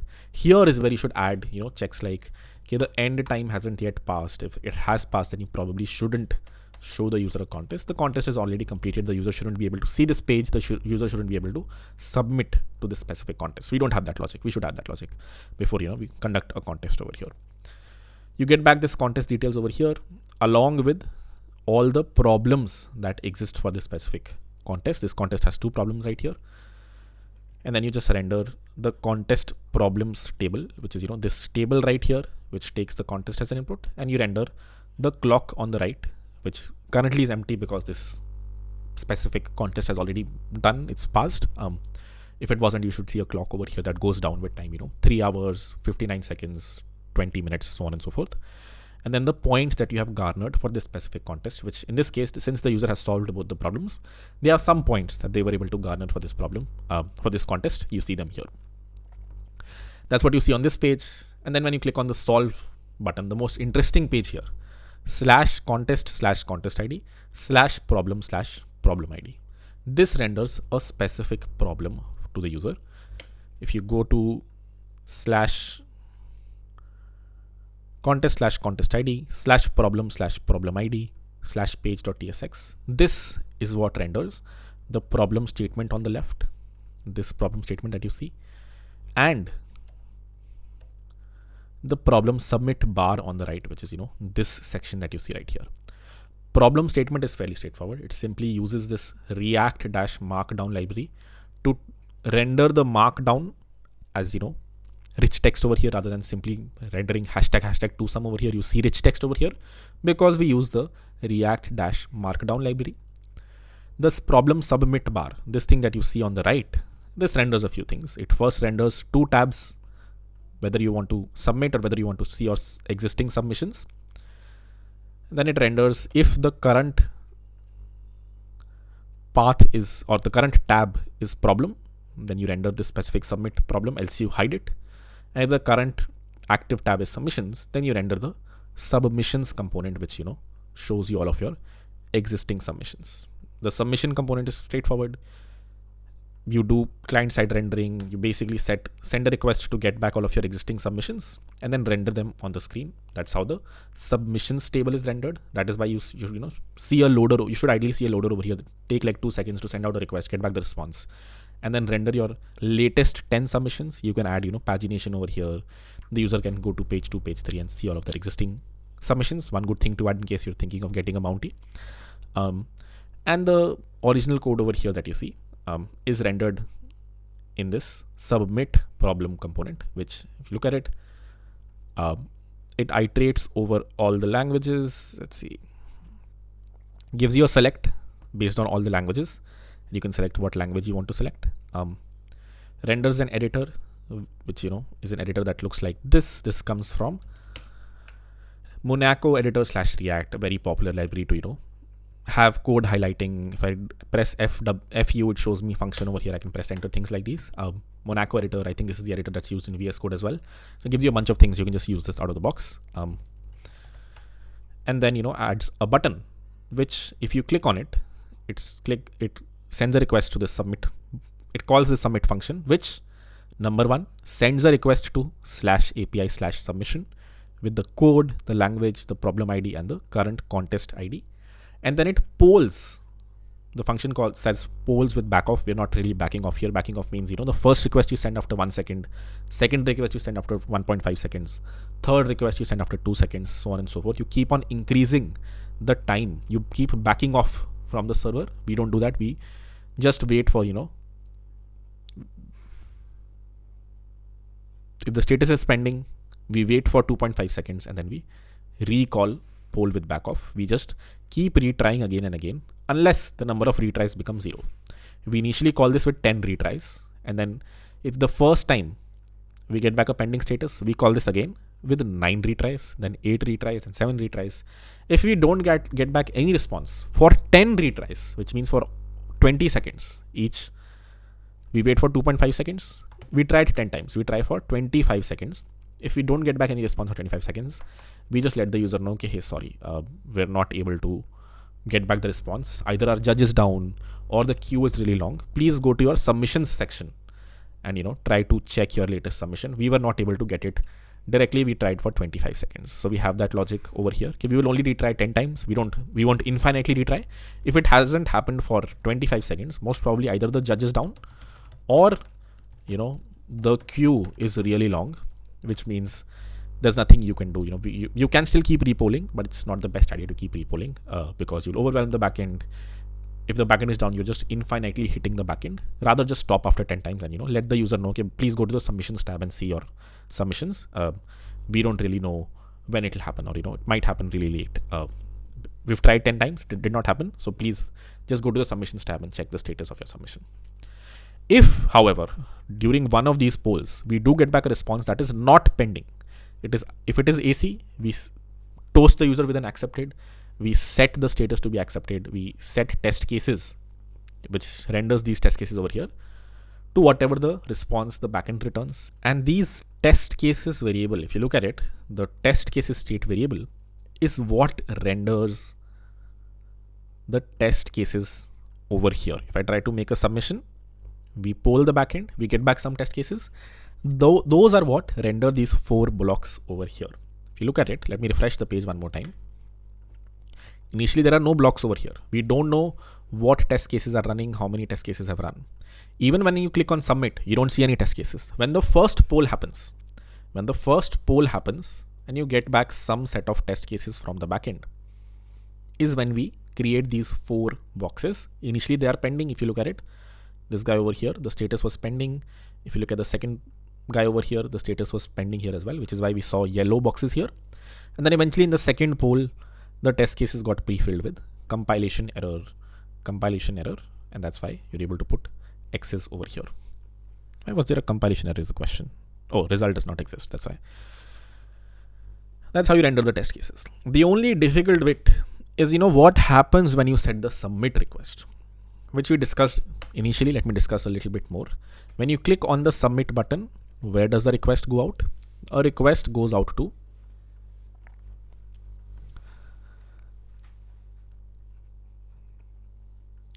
/API/submission. Let's look at the handler for it. If I go to app/API/submission/route.ts is where I look at this post endpoint that gets hit. Again, to recap, we discussed this during the system design section. I'm going to take you through this. We take the session. If the user is not logged in, we tell them, bro, sorry, you're not allowed. We take their input. If the input is not parsed correctly, we tell them, sorry, you're sending us some wrong input. We take the database problem. We check, does this problem exist? If it does not, we tell the user, sorry, you're trying to submit for a problem that doesn't exist. Then you should probably add, find unique where hidden is false or something like that. You shouldn't let a user submit for a currently hidden problem. Then we get the inputs, the outputs, and the full boilerplate code from the file system. This get problem function goes into the file system and gets all the inputs, the outputs, the full boilerplate code, and returns this back to this problem variable. We replace this code section in the boilerplate code with the user's real code, and then we send this over to Judge O. We tell the code execution engine, here these are my submissions. This was the input for the first one. This is the expected output for the first one. This is the source code. This is the language. Please evaluate it. Whenever you're done evaluating it, please call back my callback URL. We do it for all the test cases that we have. Problem.inputs.map. We iterate over all the test cases. Then we create a submission in our submissions table. We tell our submissions table, okay, here a new submission has been made by this specific user. This call right here puts an entry in the submissions table, and it says the current status is pending. This current status, this submissions table, is what shows you, the submissions over here. An entry you added over there will appear as a row over here. Initially, the status would be pending. Then we create test entries in the test cases table. Okay, are all of the inputs that I had, problem.inputs.map. If I had 5 test cases, every test case needs to be put in the table, and we put a judge 0 tracking ID over there.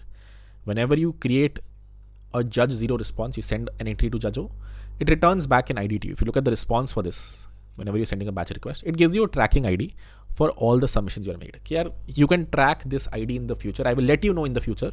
Okay, this is my response. This is my evaluation of this code for each one of these tracking IDs. So whenever you create a test case in the database, you store that judge 0 tracking ID in there, and then you let the user know submission is made. Eventually, this judge 0 callback will get called from the code judge. If you look at the system design one more time, what did the system design say?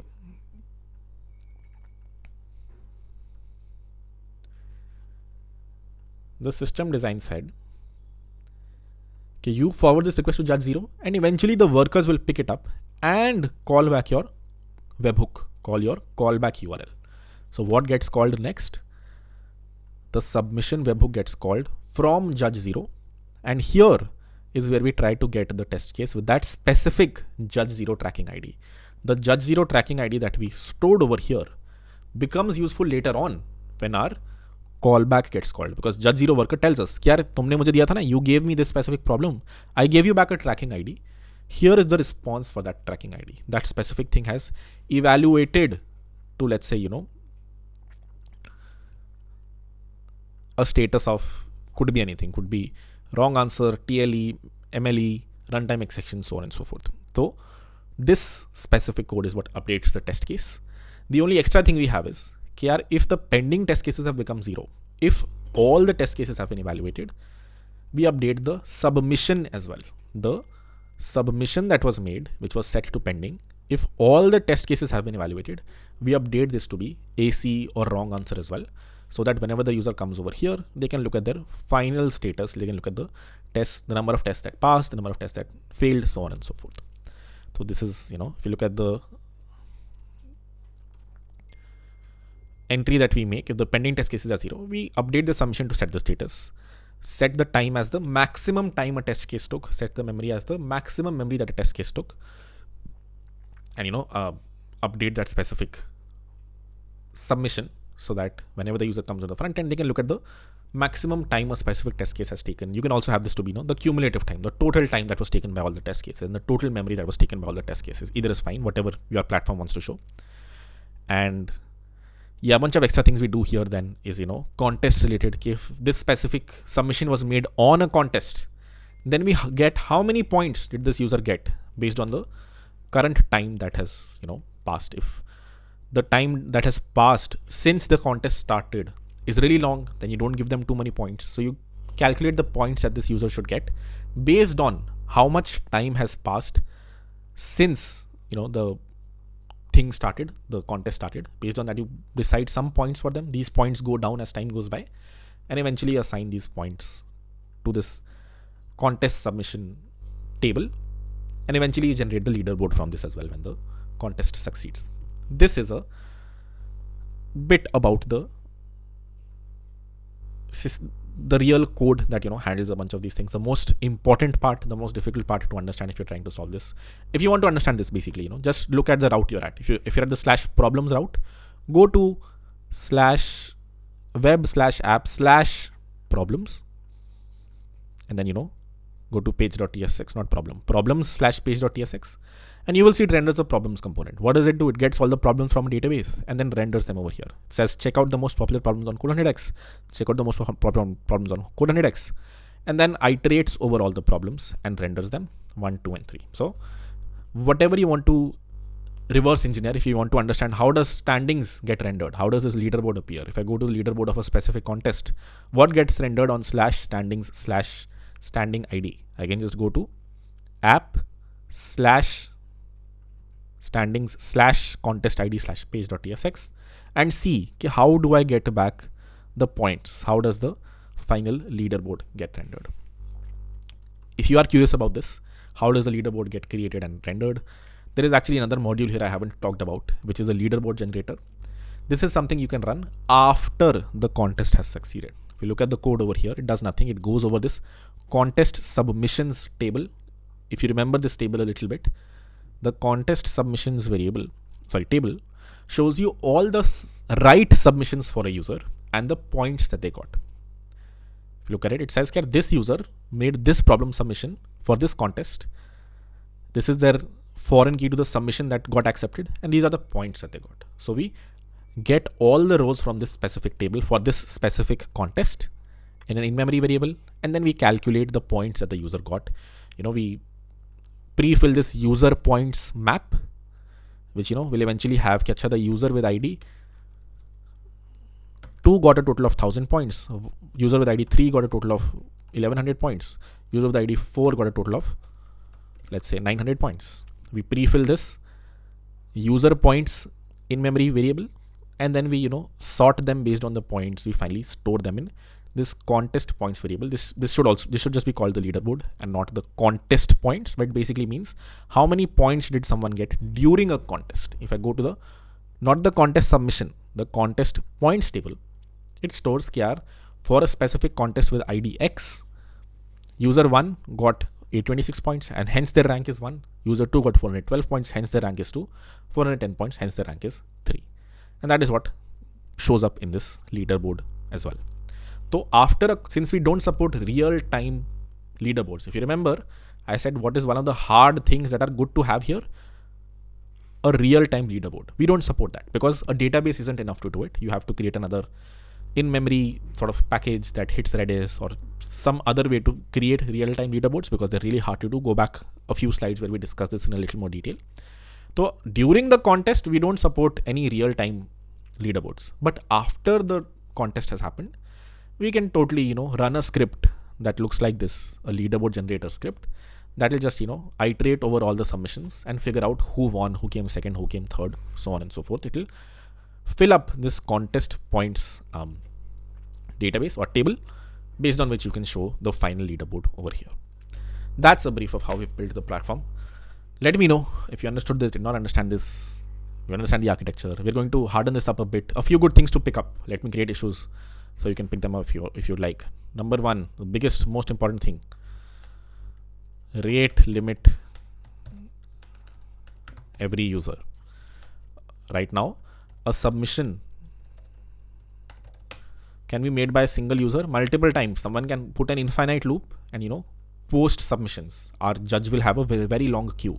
Our database won't blow up, thankfully, since it's an asynchronous architecture, but our queue will become very big. And real users who are trying to submit the problem will not be able to see the results. And hence we should rate limit every user. A single user should be able to send at max 2 requests per 10 seconds. This should be done in a distributed way. Use Redis to store the rate at which the user requests. Basically, we can have multiple Next.js servers. So you don't want, you store your rate limiting in memory. It should be stored in a distributed way. You can eventually have multiple Next.js servers, Next server 1 and Next server 2. So you don't want If the user sends 2 requests in less than 10 seconds here, we block them. You want, if they send the first request here, if they send the second request here, if they send the third request to anyone now, it should be blocked. It needs to wait for 10 seconds before they can submit a new problem. One more thing that would be great to add is add captcha, invisible captcha on submission endpoint.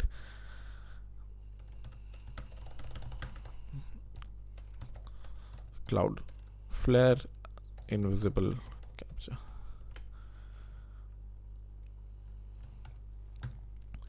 Basically, whenever the user is submitting a problem, we need to make sure it happened via a browser.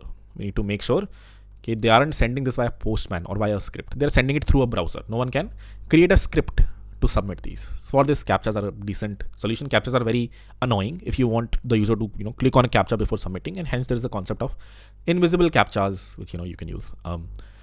What else should we add? To deploy this to a cluster. I wanted to talk about it, but we're short on time here. It's 4:07. The release is at 5 p.m. So I'm not going to talk about this too much. But yeah, briefly, an architecture like this makes a lot of sense to be deployed in a Kubernetes cluster, because if you have a Kubernetes cluster, and feel free to ignore this if you don't understand Kubernetes just yet, you might have multiple nodes, and you want a bunch of judge 0 instances, workers are running in this cluster, and these judge 0 workers have access to the judge 0 Redis and the judge 0 Postgres table.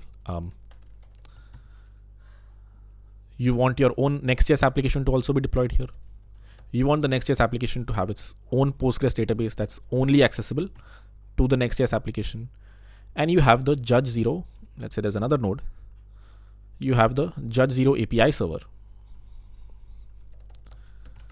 which is only accessible to your Next.js server. You don't want to expose this over the internet. You don't want judge.100xfs.com to be exposed to the world. Then anyone can use my judge 0 server. We don't want that.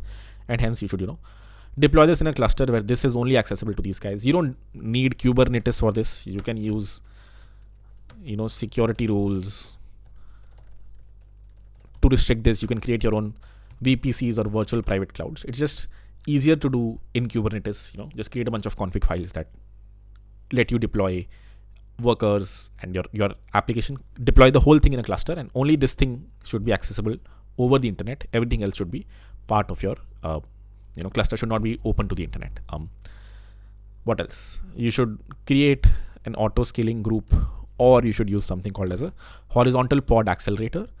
Horizontal pod autoscaler to scale up and scale down the judge 0 workers based on the queue length, the number of entries that are in this Redis. If this becomes 200, that means you have too many pending submissions. You should scale up the number of judge workers automatically. That might be a good thing to add, but generally I'm just going to create one Kubernetes files to deploy this to a cluster. Feel free to pick it up. Is there anything else? There are a bunch of things. One great thing to add, in case you feel like it, is merge judge O and our own DB. Make our database schema such that judge-o can directly talk to it. This will make a life much easier. We can basically get rid of the whole callback thingy that we've done. We don't need the submission callback anymore, the submission webhook anymore. If judge 0 can directly talk to our database. The only reason we had to add this was so that judge 0 can talk to our database. Basically, the only reason we had to add this was so that judge 0 can talk to our database. But if we give judge 0 access directly to our database, then we don't need this whole webhook logic. This can directly store data in the database. That might be a great thing to add. Here you might have to go to the judge 0 code a little bit. Let me give you a brief of that as well. I am currently running a few things over here. One of these things is the judge 0 database, which is this thing right here. Sudo, if I go into this,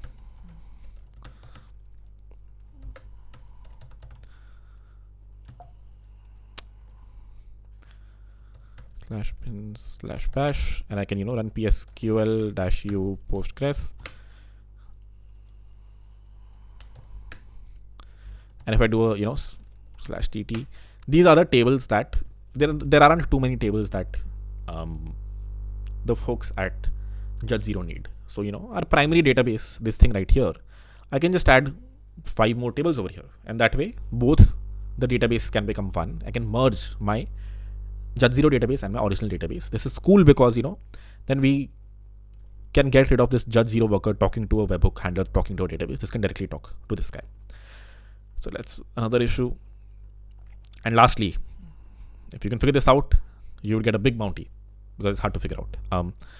Mount the test cases directly on judge 0.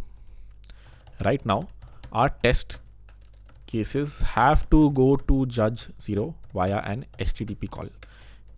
If the test cases are very big, then you send a very big payload in an HTTP call. If the test cases were directly mounted on the judge O server, then they can be directly picked up from there. So that might be another thing to do, so that this very big payload that we send to the judge O server, we can just tell them, hey, this is the code you have to evaluate. This is where you can find the test cases, and this guy can just find the test cases on its own server. That's a brief of a few things to add. If you pick any of these up, they'll have bounties associated with them if you're in the cohort.